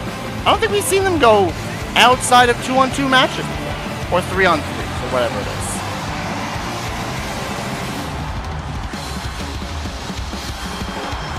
But Bakugo looking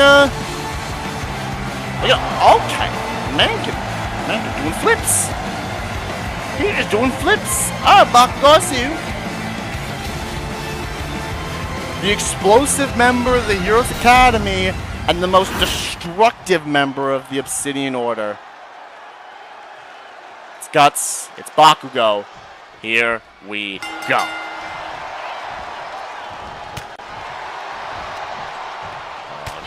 Counter. The villains, what they do is kind of what they do. Again, we still gotta wonder how in the world Splendid managed to get these guys.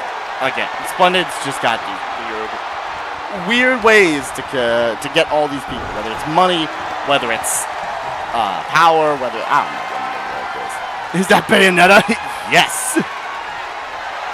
Yes, it is the wind that sounds like pie. As Bakugo grabbing at the arm of Guts.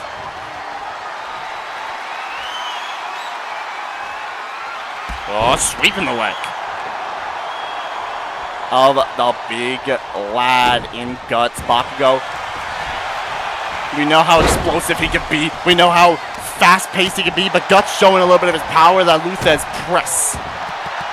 If you want to be technical, Splendid's the only one I consider a villain. Guts the mercenary, Lelouch is complicated, and Bayonetta saved the world a few times over.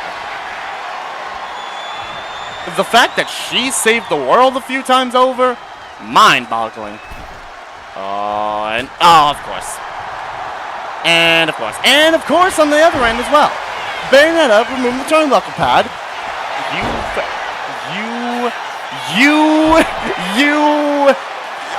What? They're just train pins in the ring, and Bayonetta pulled the referee out of the ring. What in the absolute world is this malarkey? As Guts now grabbing Bakugo by the side of his head, but sends him off the ropes, under, and through. No, it doesn't go through. Instead, just dropped down by Guts and rages up early doors. But reverse the finisher. Reverse the finisher. Bakugo quickly reversing the finisher at Guts that he raged up for and drops him by the knee. Goes to the middle ropes here. Guts caught by Bakugo, calling for him to get up. Shoulder tap from the middle ropes. Could be a little bit of a dangerous position for Guts. As Bakugo, oh my gosh, there's that Howitzer spin. Guts getting caught here into the cover. Kick out at 1 by Guts, and Bakugo not done just yet. Calling for Guts to get right back up again, but caught the AP shot, and Guts sends him down, power slam style. Drops the knee with that armor, that armored knee onto the back of his dome. A couple kicks as well. I think he busted him open too. Off the ropes. Under goes Bakugo. Through, and they both take each other down. Double clothesline from these two. Hey! Oh my goodness, and these two just staring at each other. These two, they stepped in the ring. And Bobby's gonna eject Bayonetta. These two just got in the ring and tried to disrupt the match, and both of them are gone. Both Bayonetta and Uraraka gone. They stepped in the ring, they tried to disrupt the match, and now they're on their own. And Guts, oh my gosh, just ran through Bakugo. Ran through him. And now calls for him to get up. And the reverse DDT, that sacred order.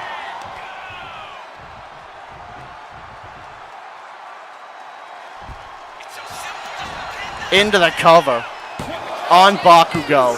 And that's resiliency. That is resiliency on Bakugo.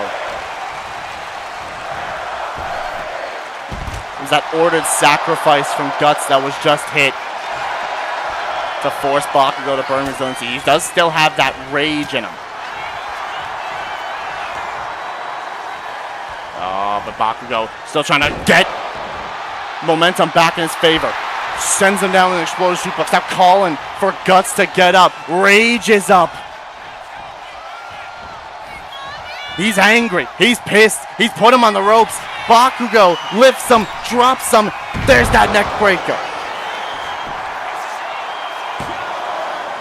The cluster. Guts didn't have resiliency, and he didn't burn it. Oh no. Hit the cluster on Guts from those ropes, that stun gun into the neck breaker. But Guts still kicked out without resiliency. Calling for him to get back up. Bakugo climbing up. Double axe handle to the back of the head. Guts rolling to the outside, but so does Bakugo. Guts with that kick though. And sends him head first into the apron and an elbow right afterwards. Guts starting to just wear and tear on Bakugo. I don't know where on earth Uraka and Bayonetta have gone, but obviously they both got ejected from ringside, and Guts has got a submission in on Bakugo's leg. Almost like a miniature Inferno Evil, which is crazy. Slapped at him, and these two, I'm not surprised these two are trading. I'm actually not surprised in the slightest. Back and forth goes Guts, goes Bakugo. Bakugo getting a shot in. There's another. Guts saying, bring it on. Another from Bakugo. And he got the upper hand. He got the upper hand. Caught him. Howitzer spin. Busted him open. He busted Guts open with that howitzer spin. That might be enough to burn resiliency on the big lad. It did not burn resiliency on the big lad. Oh boy. And now calling for him to get up. Went for that kick. Guts caught Luther's press. He caught the kick.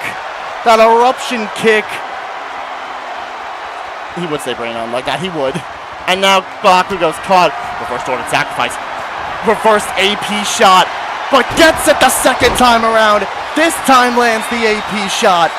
Into the cover. And Guts burns resiliency. And Bakugo's not done. Calling for him to get up. What a little sequence from those two on the ropes. Grabbing at the arm of Guts. Pulling at that metal arm. Oh no, caught him into a DDT, and Guts has a finisher. These two going at it 100%, but Guts might be about to finish the fight. Because he's lifting him up, and he's tossing him about. Goodness!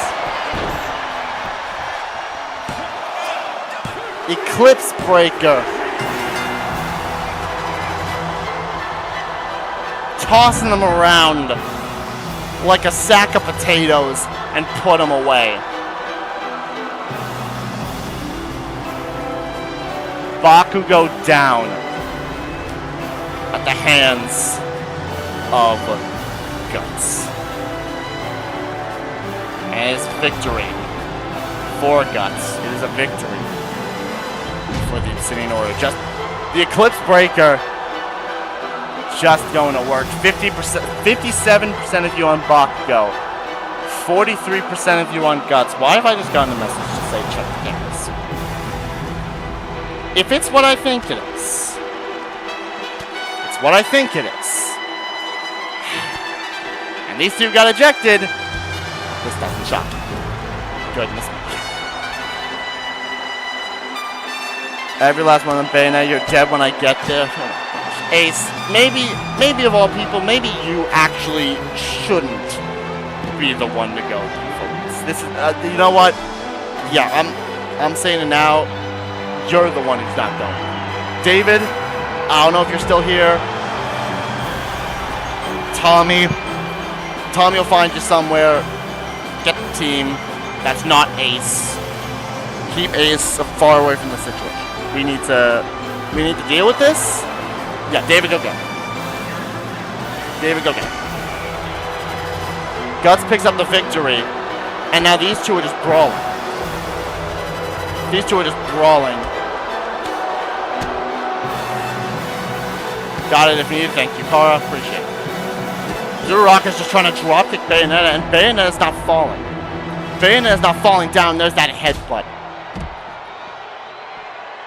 Counter. from Uraraka. A couple strikes, breaks the giant bar, sends Bayonetta down.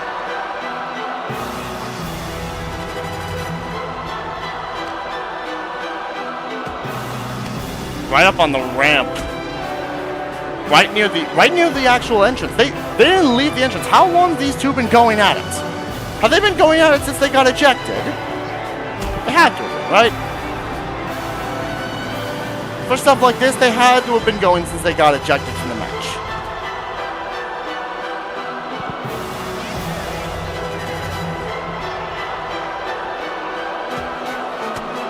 Quite a while, I suppose. Yeah, I'd assume so. I would very much assume so. As Uraraka trying to get Bayonetta over those boxes. A quick counter by Bayonetta. Let me get some water real quick. I need to hydrate after that matchup. Goodness.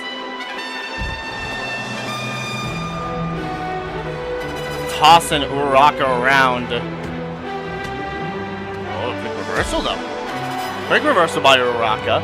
Drop kick. Oh, not gonna land. Bayonetta. I hope y'all close. I hope y'all close. Like, I don't know what you guys. I don't know what the security team went off to. I hope y'all close.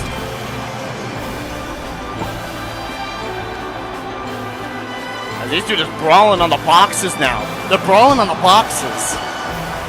Double kicks from Uraraka. And now the kendo stick Bayonetta. Counter that. Oh no, Uraraka. That might have been stupid. Oh no.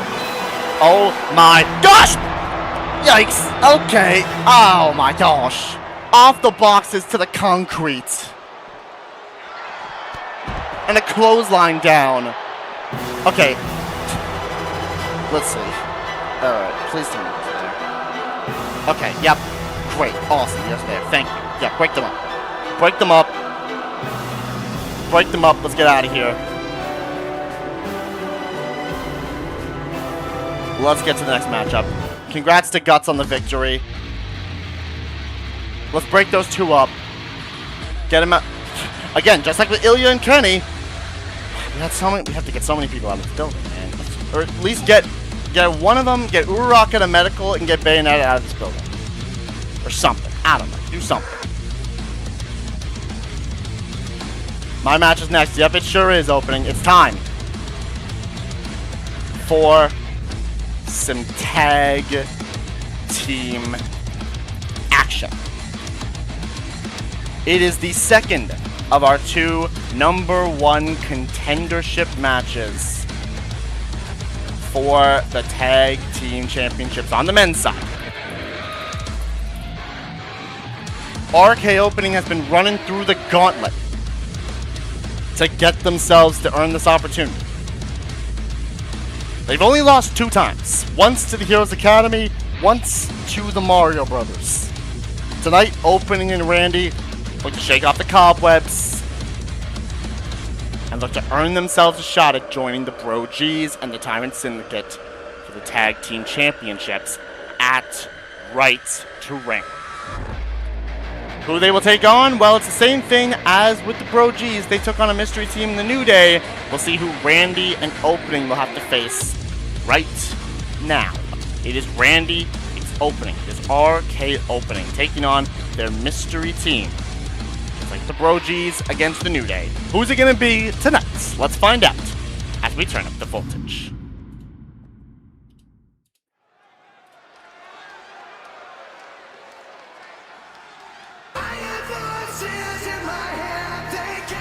Here we go, man.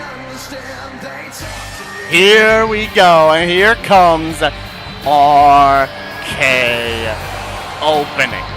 And he's still got that scooter, man. Look at that scooter.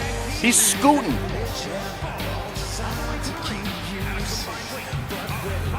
He's scooting like a son of a gun. Got them both, thank you, David. Appreciate it. He's scooting. RKOpening, they've been on a roll as of late. Randy Opening proven to be one of the top tag teams in the GWE. looking to get the tag team titles to prove that. They take on whoever they face tonight. I mean, they've been prepping themselves for this matchup for the past month. They just gotta win one more time. Is fatigue going to get to them, though? They've basically been fighting every single week. They fought the Bug Hunters. They fought Double Blossom. They fought the Mario Brothers. They fought the Heroes Academy. They've been on a hot streak, but will fatigue catch up?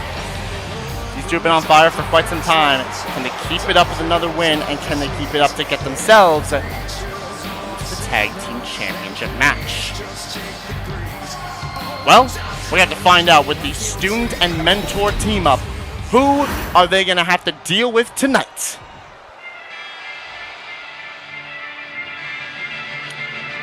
Y'all, there ain't no... Hold on, I recognize that.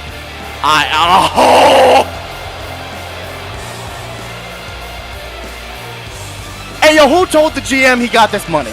Who told the GM he got this money for this man's? Who told him that he got the money for this man's? Wait a minute now.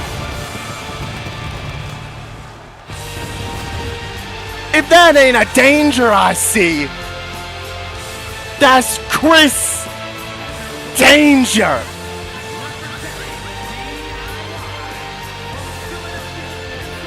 Ha ha ha! The internet sensation,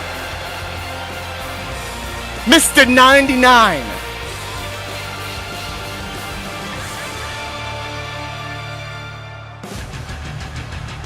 Chris Danger is in the house.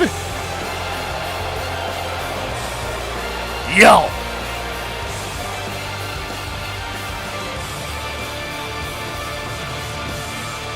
You love to see it. I don't know how the GM got this money, but we love it. This is already going to be a tough task for Randy and for opening. Who did Chris get, though? If I know the trend, I feel like I know who it should be, but...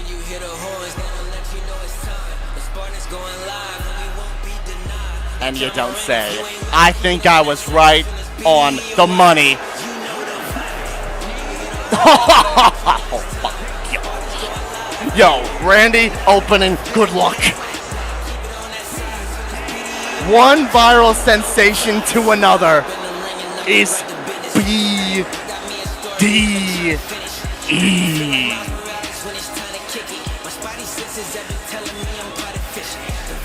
Current TNA superstar. BDE in the building.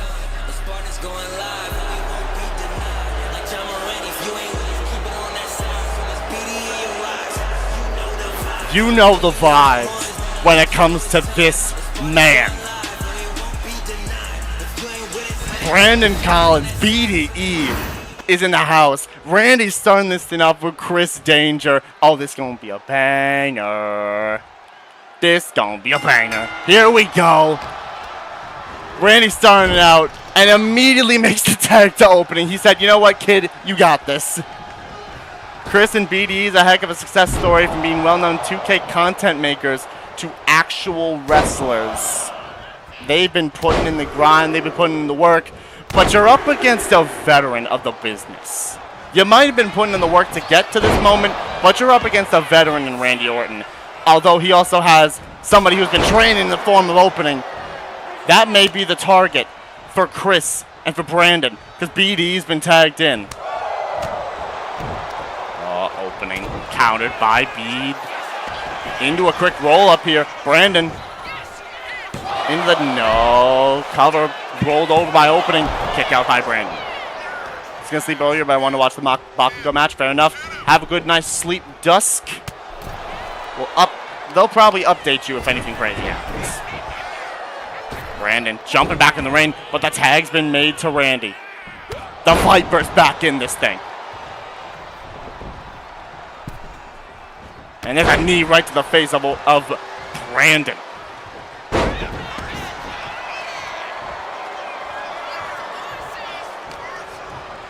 Now the bead, looking to send them into the corner. No counter by Randy.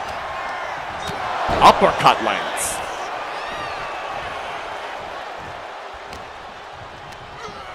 That veteran instinct of Randy knows when he's got to tag in, opening, as he does right there.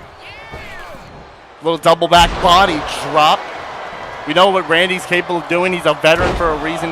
A 14-time WWE champion. And of course, he's been tag team champions before. He could just add another tag team championship reign to his already long list of accomplishments. If you can win those tag titles with opening, but you don't have to worry about winning the tag titles. Right now, you got to worry about getting there. And getting there through BDE and Chris Danger, that ain't too easy. Kick to the leg from Brandon. And now makes the tag to Chris. Yo, opening just looked back at Randy. He's like, you sure I got this? Okay. Turn back around and hit that power slam onto Chris. And a fall-away slam into his own corner. And goes to make the tag back into Orton.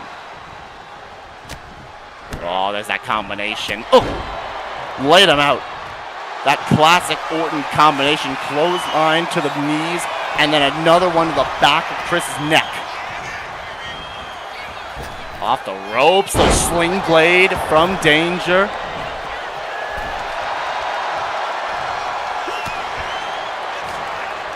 Taunting right up into Orton's face, only got bodied for his troubles. Tag to opening, tag to bead. As he rages up.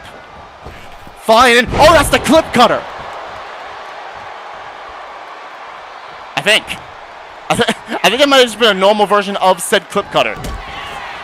Off the ropes though. That sure is a big move. That's the knee of glory. Into the cover, Randy breaks it up. Man, just hit a straight clip cutter into the knee of glory. All right, Brandon, I see you. Up on the shoulders, BDE sends opening down. Like I said, opening might be the target for these two, and right now, that sure is the case, as here comes Chris. Stomping away. No, doesn't stomp away, because opening got the better of that. Swept him down. And he does have a signature built up. Chris out the way. Opening with the counter. Rolled in. Oh, there's that big shot to the head of Chris. Knee drop lands. We know opening's got that adrenaline should he need it. But right now, instead he needs a tag. And he tags out to Randy. Turns him over. And now the Viper gonna look to go to work on Mr. 99 overall. Chris Danger. Allegedly a 99 overall.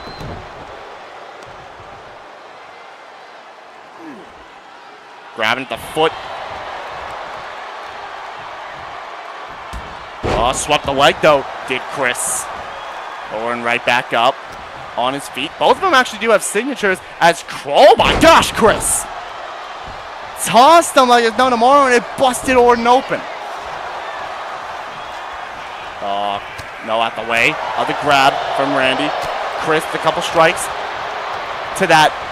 Yo, that caught him in the eye, too. Tag made to Brandon. Double team. They got Orton there. Oh, they stomped on his back. Double foot stomp to the back of Orton. I don't think I need to remind you guys how much of a back trouble Randy had. What in the world? Man tried to drop kick. Brandon rolled through. Both of them missed. And a tag made to opening. Off the ropes, double back, body drop to the bead. And he rolls to the outside, but opening gonna give chase. And he's gonna hit him with that knee to the face, that bicycle knee strike from opening. Stomp the arm, toss the arm, stuns Brandon, and picks him up. Right afterwards, little running power slam. Steps back into the ring. And now, oh, just going after Chris, too, saying, I ain't afraid of what Chris Danger can do. Little 10 beats, but Brandon going to stop him from getting off him. And Chris did just, like, plummet down to the ground. Over. Clothesline from opening. I thought he might have been sent up for the opening shut. Instead, just hits a clothesline. Cover. Kicked out by Brandon. Opening has a finisher. And he might be looking to make the tag to Randy and go for the tag team finisher. Sets it up. Closing remarks. Powerbomb into the RKO. Good night, Brandon. Chris went after opening. Brandon burned resiliency. Chris went after opening instead of breaking up the pin. And opening still going after Chris. But Brandon with a clothesline. Moonsault ducked, moved out the way by the Viper. This is the veteran instinct of Randy Orton coming into play, but countered by Brandon. Look at them go. Opening and Chris are brawling on the outside. Men to the Death Rider. BDE just hit a Death Rider on Randy Orton. Oh, there's that spin kick. They're still fighting. Opening and Chris Danger hate each other or something. He is fighting out there. They are brawling. As opening just sent Chris into the steps. He's trying to keep Chris away from this whole thing. Brandon going to the corner. Looking to line up Orton. As opening just dropped Chris. Drop kick lands. And a moonsault, but opening is out there still brawling with Chris. Orton moved out of the way of that moonsault again. Oh, counter by Brandon. And now they finally separate. Brandon, what are you doing? A little soup. Oh! Suplex using the ropes to bounce with it from those ropes. Okay, Brandon. Little drop kick. Oh, wait a minute. Maybe I see why opening was fighting Chris out there for a while. Because he built up a finisher from all that. The tag is made to Chris. Setting up here. Oh, little skull and bones. Shout out to the Motor City Machine Guns, but Orton kicks out.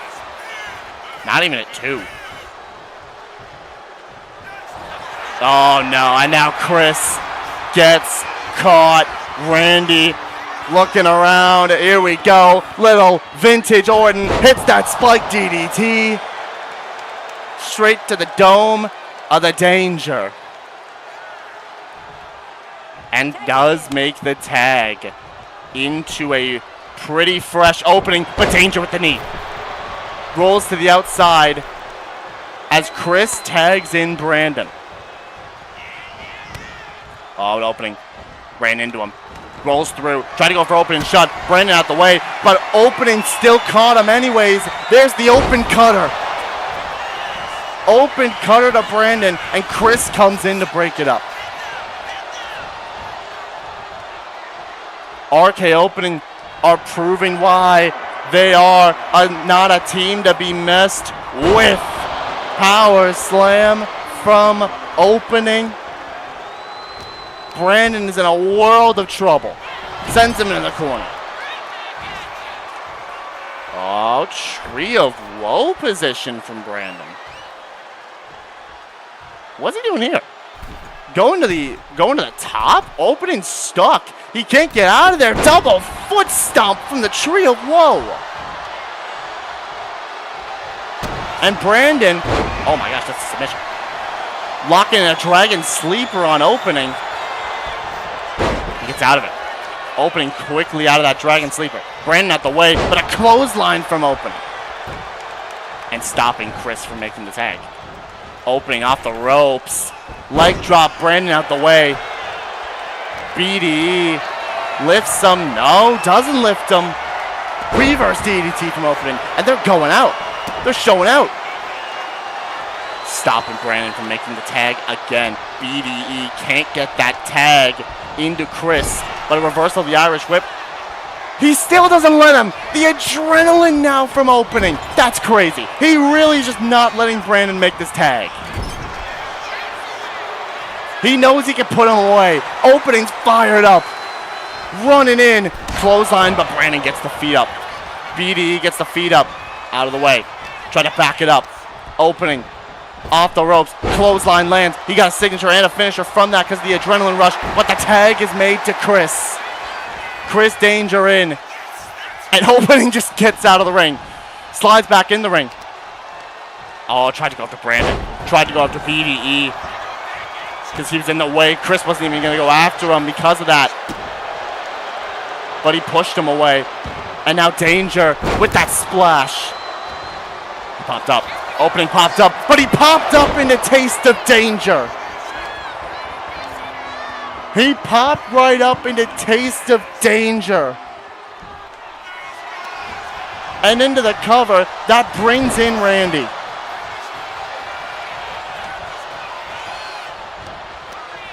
Chris back into this thing with that forearm now. Calls for Opening to get up. I told you they might have a target.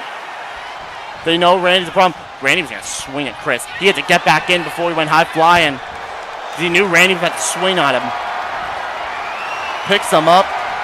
Power slam from Danger. And the tag to BDE. Keep in mind, he's got a finisher. He's got a signature. Both those could be used at any moment. Forearm, combos, a kick, drop kick to the knee. Goes to the corner. Goes up top, actually. And I think we might be feeling a little froggy. Frog splash, call it 5 stars. Into the cover on Opening. No resiliency. Opening kicks out. No resiliency. Tag made to Chris. Opening's going to need to make that tag to Randy. He's going to need to make that tag to Randy. He tried to steal the move. He tried to steal it. I saw that there. Chris was trying to use move theft on Opening, but Opening reversed it. Steps back in, but Chris there waiting. Off the ropes. Grabs him. Kicks him in the gut. Tag to BDE.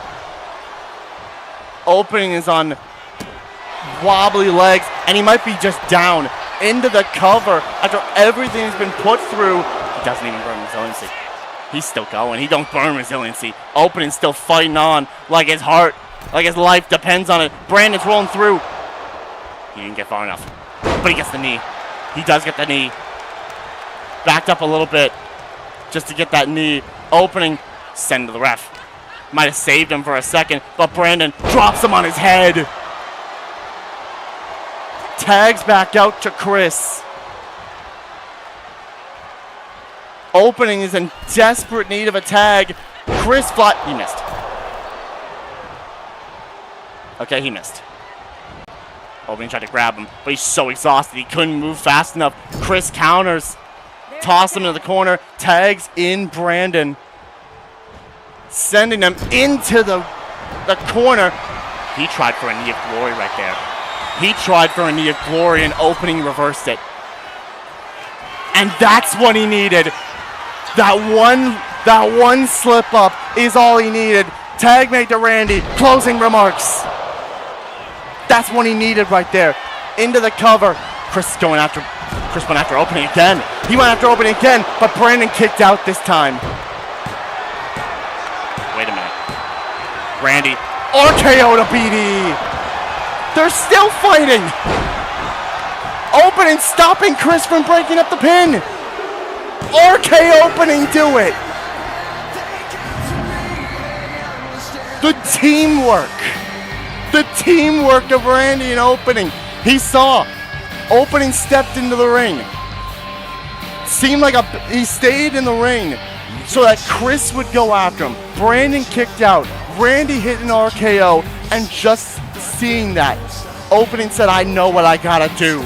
Held Chris in place so that he could not break up the pin. Made sure he couldn't get around him to break up the pin. And RKOpening are in the match. It will be the Bro G's. It will be the Tyrant Syndicate. And it will be RKOpening for the Tag Team Championships at Right to Reign. 75% of you on Randy and on opening, 25% on Chris and Brandon. There was right there, RKO, Brandon kicked out, sets up for another, hits another. Opening gets out of the corner, stops Chris from breaking up the pin, and gets it done. RKOpening have done it. They got a shot now. They got a shot at those tag team titles. Is this the team that we will see put away and end the reign of the Tyrant Syndicate? It could very well be them. Congratulations to Opening and to Randy. We move on now. It is time. It is time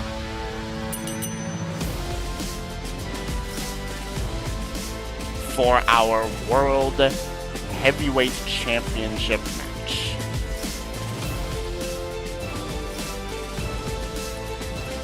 Liu Kang successfully won the title at Catalyst against Jacob inside of that no escape steel cage.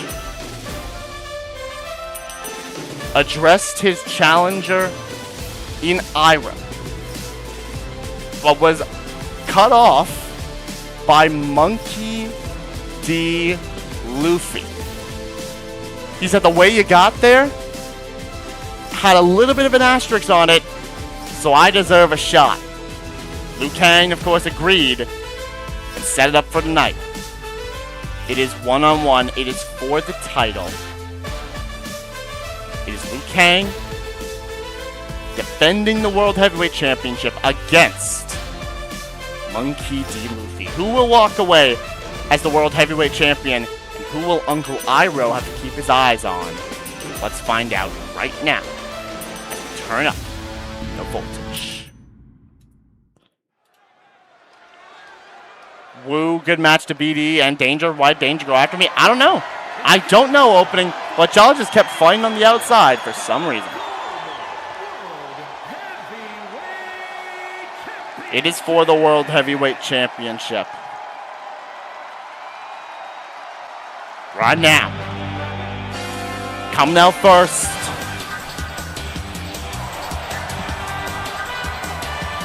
The man from the Straw Hats. The captain of the One Piece crew. Sailing the Grand Line. It's Monkey D. Luffy.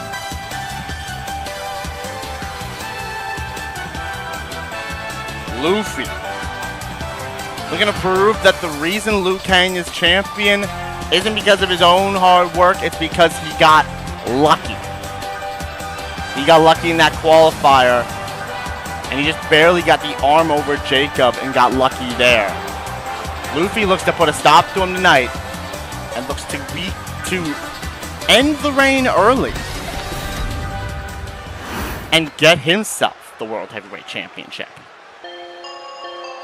Well, I'll tell you what, if anybody's going to be able to hold on to this title, it is Liu Kang. And he is strapped and ready to go. Heavyweight Championship in hand. Liu Kang means business tonight.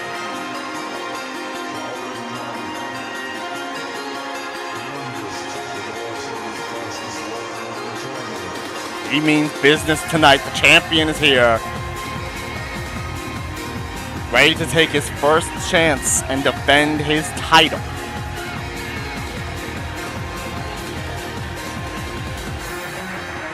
It will be title match time. Liu Kang will defend against Luffy. We've already seen one championship retain tonight. Will it be a second at the hands of Liu Kang? Or Is Luffy going to be able to shock us all and beat Liu Kang and become the new World Heavyweight Champion?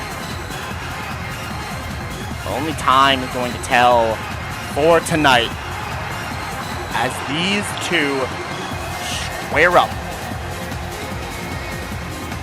for the championship. Let us do this indeed. It's going to be a good one. Oh, it's going to be a good one. I know that for a fact it's going to be a good one.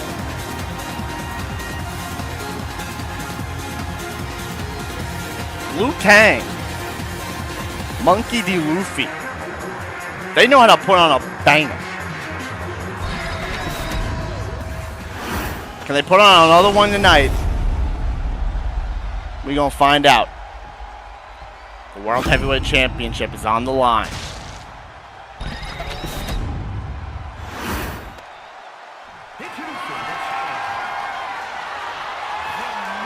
I hope this is one hype match. It should be. It's these two. These two know exactly what they're doing. And they know how to put on a show.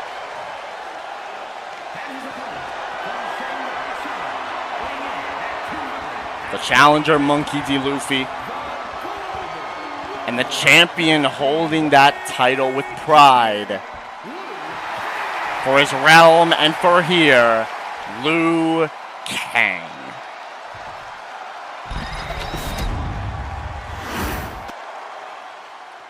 Hands the title directly to Clarabelle. And it is on the line. Liu Kang said he's going to be a fighting champion. And he wants his title defense tonight. Against Luffy. He wants to kill two birds with one stone, prove Luffy wrong, and defend his title at the same time. So here we go. It's time to do this thing right now. And they go straight away. Luffy tried an immediate boot. Liu Kang out of it into the grapples. Right into the grapples. Oh, roll up. Roll up quickly by Liu Kang. Kick out by Luffy. Quickly into a pin himself here. Oh, look at this. They're going back and forth on pins. Cover by Liu Kang. Kicked out. Luffy kicked out. Quickly. Turned around. Oh, a little arm drag. Tossed him almost halfway across the ring there. But Luffy fighting right back. Super kick with the bare feet.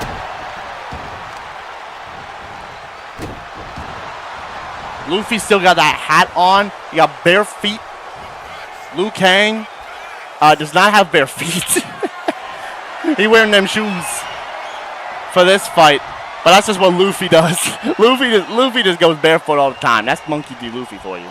And these two looking to break. Get up there. That's a little clean break. Oh my. Luffy just sold that punch like death. Yo, Luffy sold that punch like death. Punched him so hard in the gut that he rebounded off the ropes and turned back to him.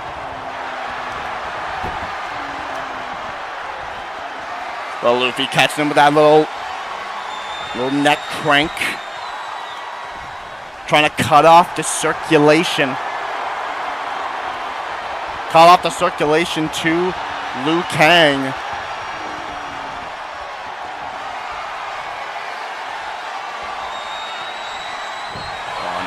The arm. Grabbing at the arm is Luffy. Trying to out-wrestle Liu Kang, but you can't out-wrestle somebody like him. Off the ropes. Another arm drag toss. Oh, no counter. Counter by Luffy. Couple kicks. Counter by Liu Kang. Back and forth these two go. Luffy out the way. Up on the shoulders. Counter by Liu Kang. Reversal on top of reversal here. Picks him up. Lands that spine buster. And stuns Luffy in the process. Into the cover now. On Luffy, only a 1 count. It is only a count of 1. But, caught him. With the move that put Jacob away inside of the cage. That dragon bang, sorry, that free the flame. That full Nelson slam, that put Jacob away inside the cage. Luffy into like a miniature gum whip there. Only a 1 count on Liu Kang. And I think the finisher got reversed by Liu Kang as well. Oh, hoisted up on the shoulders. Luffy dropping Liu Kang. He's got a signature now. Signature built up by the man who wants to become king of the pirates. And not king of the air there because that moonsault did not land. Turned around. Does land that rubber recoil though. That backstabber connects. It has a finisher now. Couple combos. Could set up that gear breaker at any point in time. Especially now that Liu Kang is stunned. But he rolls to the apron to catch his breath. And Luffy sends him to the outside. But he popped up. Liu Kang popping up and sending Luffy away. Luffy, he's got a lot to prove in this fight against Liu Kang.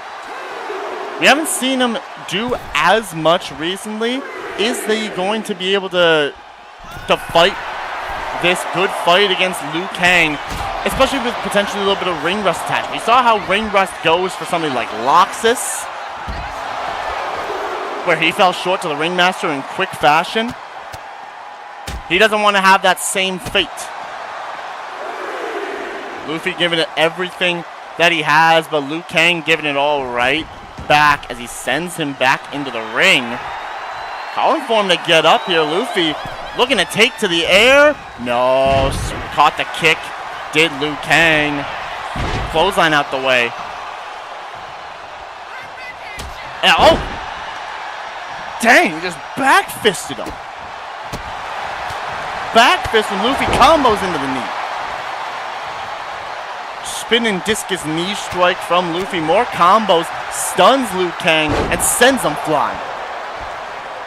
And that might have been what Luffy wanted to do. He stuns Liu Kang. Calls for him to get up. Looking for... Wait, turn around. Oh my gosh! He went for King of the Pirates with Liu Kang standing, and he still landed it. And he didn't even have resiliency, and he didn't even have to burn it. Roll through. Oh, tried to go for that straw hat special. Liu Kang caught it. There's that kick. Oh, scoop slam from Liu Kang quickly into the cover. What a little maneuver there, though, from Luffy. Went for the King of the Pirates. Normally goes for that big coffin drop maneuver on a downed opponent. But Liu Kang stood up, and so Luffy said, all right, I'm going to go for it anyways. Man's a little chaotic. The timing might get Luffy. As Liu Kang's going up top here for that 450 splash, Flight of the Dragon. Luffy don't got resiliency now, but he kicks out. He does, in fact, kick out. But Luffy popped right back up to his feet. But I want to say, he's got to be careful there because Liu Kang's got a finisher. But so does he, actually. Luffy just built up a finisher from that as well. He's going up top again, and a second King of the Pirates. 2 in a row, and Liu Kang doesn't have resiliency again. Into the cover. I thought we were about to have a new champion right there, actually. I thought we were about to have a new champion, but Liu Kang just barely gets the shoulder up. All out the way. Liu Kang, though. There it is. Draconic Wrath. Draconic Wrath to Luffy, and now it's Luffy's turn to not have resiliency in a bad situation. No. Yeah, that's where the banger starts to come into play. He kicked out as well. Moonsault from Liu Kang. Right back into the pin now. But Luffy's got resiliency, and he doesn't even need it. He doesn't even need it. Kicks out. No resiliency. Up and down, though, that punch. And a little no moonsault. Moonsault fails to connect. Kicked away by Liu Kang. This match has been good so far between these two top competitors. clawing at the shoulder. Back and forth. Liu Kang rages up. And this could be the moment for Luffy's downfall. He rages up. He sets him up. A second Draconic Wrath. Luffy's not close enough to the ropes. And that is resiliency on Monkey D. Luffy. And Liu Kang is in the driver's seat. He's in the driver's seat now in this matchup. Couple kicks from the champ. But lifted up. No, turned into a Falcon Arrow. Thought it was going to be a suplex. But Luffy bringing that adrenaline in his soul. But Liu Kang said, screw your adrenaline. Stuns him. Reverse suplex. Trying to get rid of that adrenaline bar fast. And that might be a way to do it. Cyclone kick to the back. Oh, crossbody misses. Crossbody fails to connect. Luffy rolls through DDT. He got everything from that. He got a signature. He got a finisher. He stunned Liu Kang all at the same time. The power of the adrenaline. Luffy's climbed up. King of the Pirates for a third time. And this time, it has got to be resiliency on the champion. It is. Resiliency is burned on the champion, but Luffy still has a signature.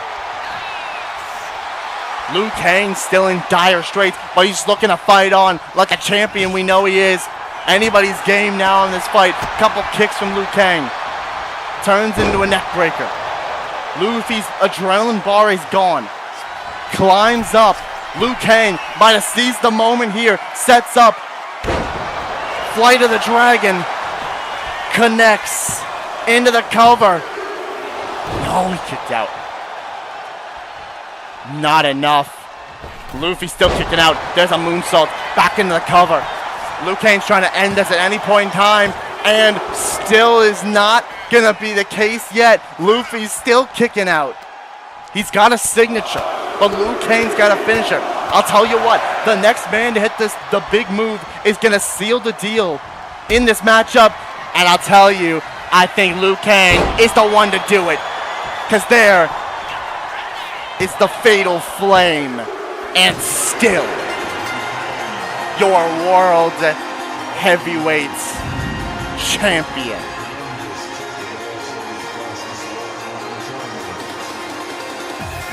Liu Kang retains in an epic little back and forth contest. Luffy, he proved himself, but Liu Kang proved that the asterisk has no meaning on his reign. He proved exactly why he is champion.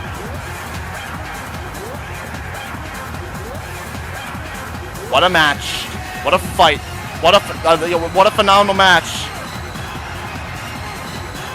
75% of you on Liu Kang and 25% of you on Monkey D. Luffy. It was Liu Kang to retain the championship. There was that King of the Pirates from Luffy for the third time in the match. It burned resiliency as well.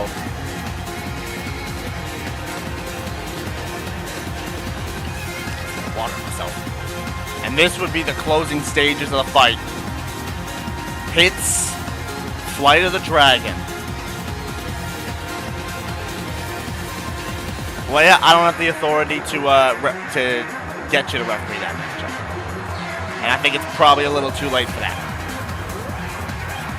Hit that moonsault. Would pick him up after said moonsault. Moonsault. There we go. And the fatal flame would connect. And that would be enough to put Luffy down. And still, your World Heavyweight Champion, it is Liu Kang. Holy crap, I'm late. I swear one of these days I'm actually bringing a monster. It's fine here. No worries, Estelle. Welcome on in. You're just in time for, well, a successful title retention from Liu Kang, but also ready for the main event of the night. Liu Kang, though, congratulations to you holding that title up. And now we know. Now we know, y'all. It's fire versus fire Uncle Iroh. He knows his champion that he's taking on now. It is Liu Kang versus Iroh. Oh, that's going to be a good one. Congratulations to him. Let's move on.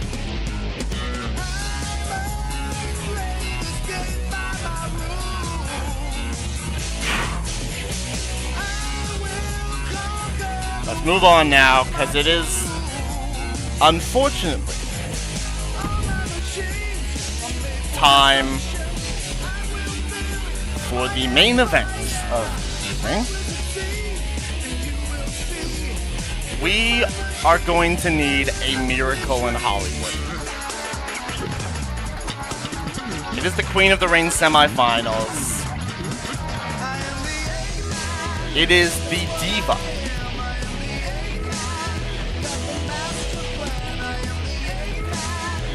It is the Diva Ashi Akubara taking on the leader of control in Makima. One-on-one in the semifinals of the Queen of the Ring tournament. Ashi able to put away Maki Harukawa to get to the semifinals after a little bit of problems courtesy of Sayaka. And Makima able to put away Sailor Moon to advance the semifinals. Who will make it to the finals of the Queen of the Ring tournament? Will it be the Diva? Or will it be the Control Devil herself? Well, we are going to find out together. It is Ashi. It is Makima. One-on-one in our main event of the evening. Let's turn up the voltage for it. And we are hoping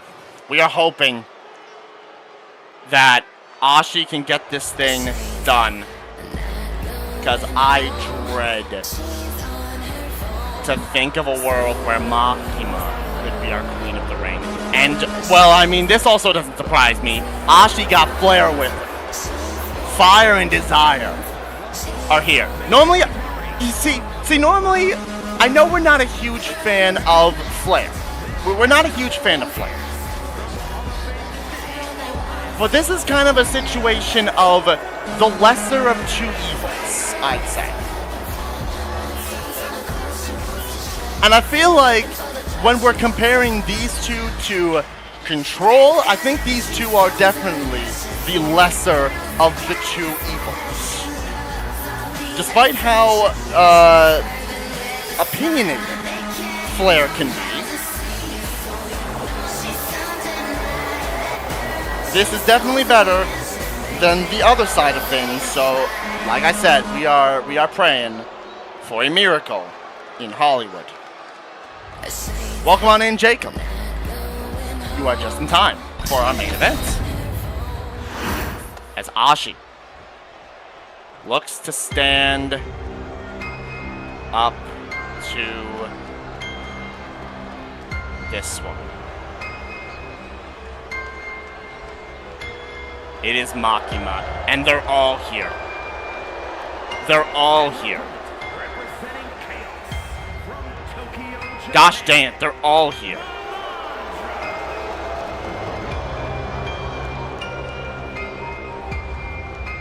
The tag team champions, Dusk, for some reason there, and Makima.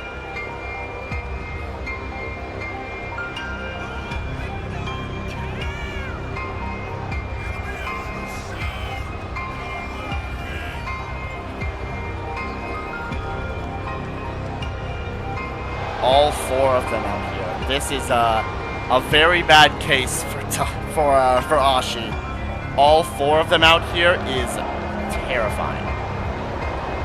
Makima is playing it safe.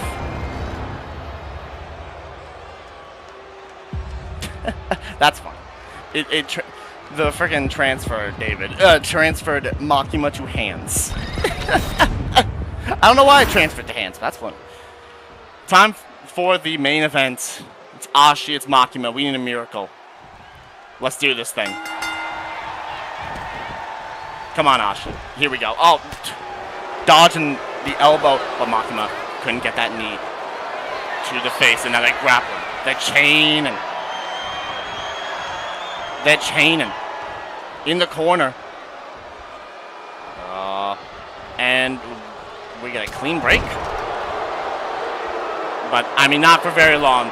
Makima now just putting the foot in the face of the Diva. But pushed her away, and Ashi, there we go, going for that high-flying offense. Hits that moonsault. Ashi going Diva hour distance. Kick to the gut. Sentient hands. Oh! Win saying sentient hands. That's terrifying. Into the corner goes Makima. Ashi putting her up top here. Could be setting up for, oh no. Think might have been looking for a bulldog from up there, but Makima just pushed her off the top. And Ashi might have landed funny on her foot.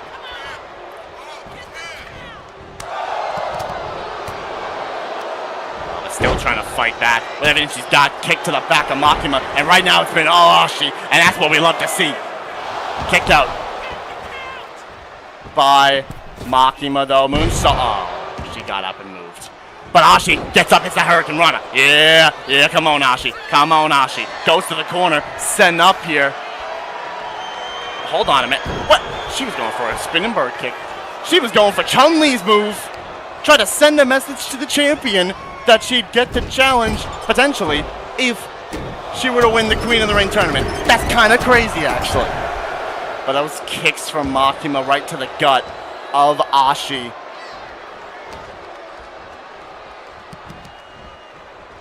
Sent into the corner and now up on the top. But Ashi, get that kick up. Gets that kick up. Come on now. Off the ropes. Here we go. Underneath, over top. Ashi going. No, discus boot. Reverse. Makima. Lift her up. Going for the powerbomb. Lands it. Powerbomb lands. And now Flair. Flair providing a little distraction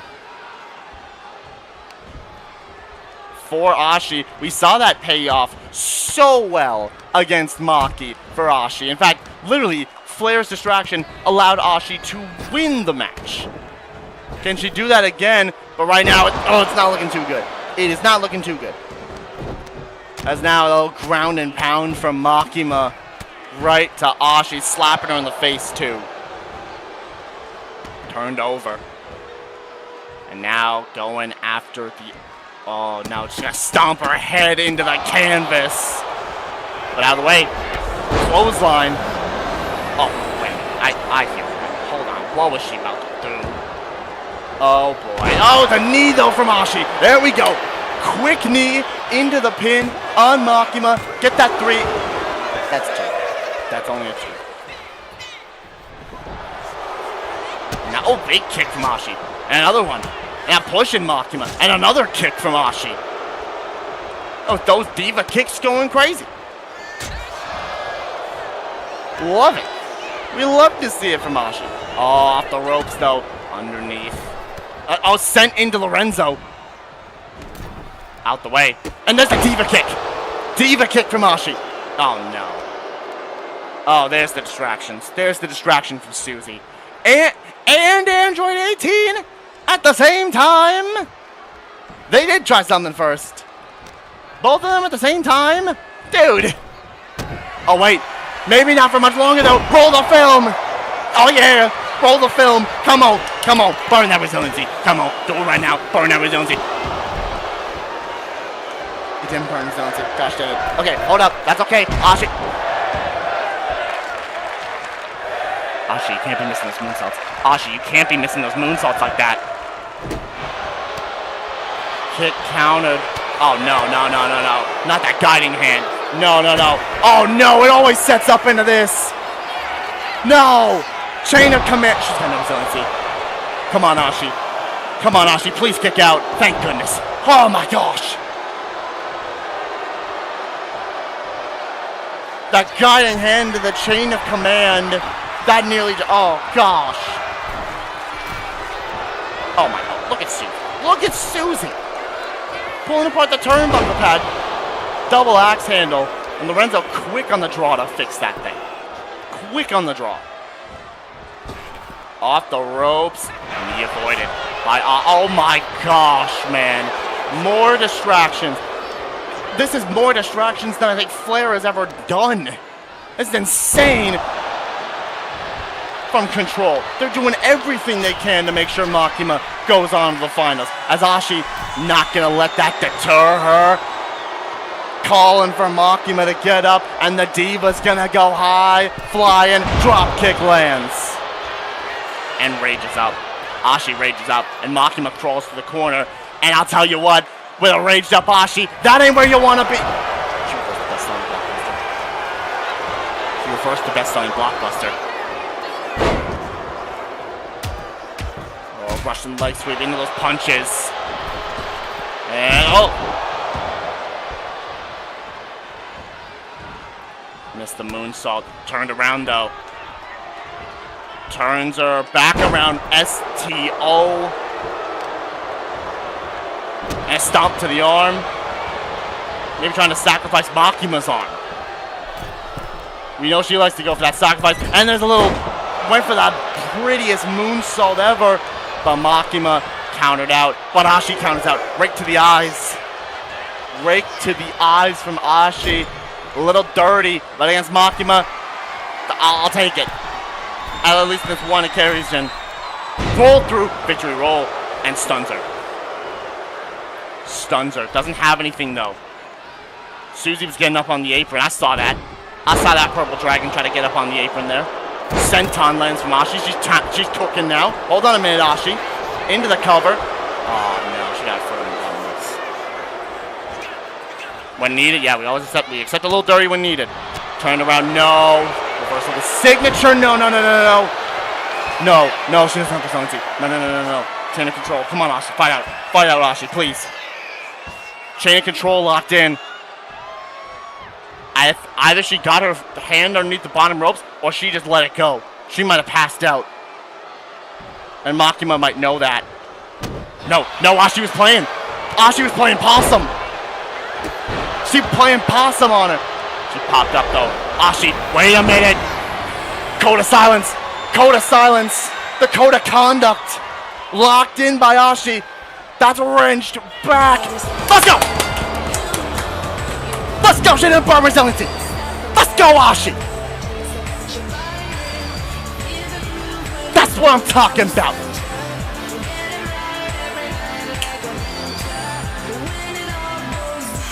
Yeah, tap out like that. That's what you get. You are not disrespecting the sanctity of this tournament. Get her, Ashi. That's what I'm talking about. Let's freaking go. Ashi on to the Queen of the Ring finals. That's what you'll love to see.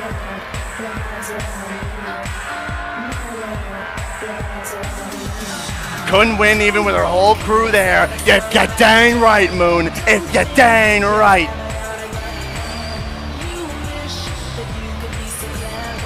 If you're dang right. She lured Makima into a false sense of security there. Pretended to be passed out. You know what that is right there? A Hollywood actress. Played possum. Acted her way to a victory. And made her tap. Didn't even get her to burn resiliency. Tapped out. And Ashi is on to the Queen of the Ring finals. That's what we love to see. 75% on Ashi, 25% on Makima. That's the job done, and that right there is the show. Let's go through it. You can't have a win like that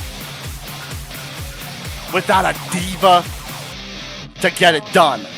Ashi making Makima little tap out. to the code of conduct.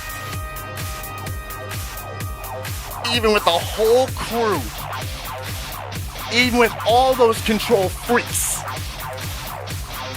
she still couldn't get it done. Ashi moves on to the Queen of the Ring final. Liu Kang successfully defending the championship against Luffy in a great fight. This should have been the main event, honestly. I mean, I love the outcome of the main event, but this should have been the main event. This is a banger of a match. Liu Kang retains, and afterwards we saw the appearance of Uncle Iroh. We know those two will now go at it for the World Heavyweight Championship. Randy and RKOpening, they get themselves to right of reign to the Tag Team Championship matchup against the Tyrant Syndicate and against the Bro Gs by knocking off BDE and Chris Danger, the smarts of these two, getting it done for the team. Guts would pick up the victory over Bakugo with a little bit of Uraraka and Bayonetta shenanigans, getting themselves both ejected and brawling on the outside. David making Marcel not able to burn resiliency and making Marcel remember his name. Gets the job done in this triple threat match, also involving Taz. Big win for David in that triple threat. Bendy terrorized Shadow, as he seems to do every single time. March gets the job done in this fatal four-way, rolled up Athena for the victory, but there's still a lot of confusing questions. March came out, she won, and then Evernight's music played. I'm still concerned, I'm still confused, I don't get it. Kenny, I'll tell you what, it seemed like he was going to have this in the bag, and he got the win, but Ray Fenix, man. Ray Fenix. The little attack at the start from Ilya Dragunov, and then Fenix just popped off. Topped off that whole match, nearly got Kenny beat. He had 4 one-wing angels to kick out of. 3 of them he kicked out of, the 4th one was enough to put him away. And then we saw them brawling even more. Now that's confirmed for right to reign. Kenny versus Ilya will happen. And to kick off the show, the Ringmaster picks up the victory over DJ, advancing to the King of the Ring finals. He will await the winner of Kaito and Markiplier, where Ashi will meet the winner of Sayaka or Arrow in the Queen of the Ring finals. Check the news real quick. Marcel injured, Cammy injured, and this happened between those two. These are the only two that suffered injury? That's crazy. Shadow's fine. Love that. Love that from those two. Well, love that for Shadow. I don't love it for Marcel and Cammy. All right, let's go see what the little fun show we have for us. Y'all apparently like to see this, so I don't know why, but that'd be what it be. Oh goodness. Okay. Oh, yep. Okay, yeah, sure. All right, this is a fun one. So we've got in our little fun show before the actual 2K booking show, we see Chie die. Arrow versus Randy Orton. That'd be fun. Ezra versus Estelle. That's kind of interesting to say the least. The one who challenged for the World Championship against one of the members challenging for the Ironheart Championship in Ezra. Oh my gosh. Holy moly. Chun-Li versus Gunther. That implies me versus Sakura, yes. Yes, the win that sounds like opening. This fatal four-way, Ilya, Mukuro, Kenny, and Sora. Sure. No, don't you dare. Android 18 would die. Bowser versus Android 18, one half of the tag champs versus the other half of one half of the other tag champs. Penta versus Taka. All right. They keep wanting to do Liu Kang versus Obafemi. Words. And the main event would see Septiplier against the Obsidian Order. Very, very interesting. Let's go ahead now. That would be reaction. Oh, shit. Let's do...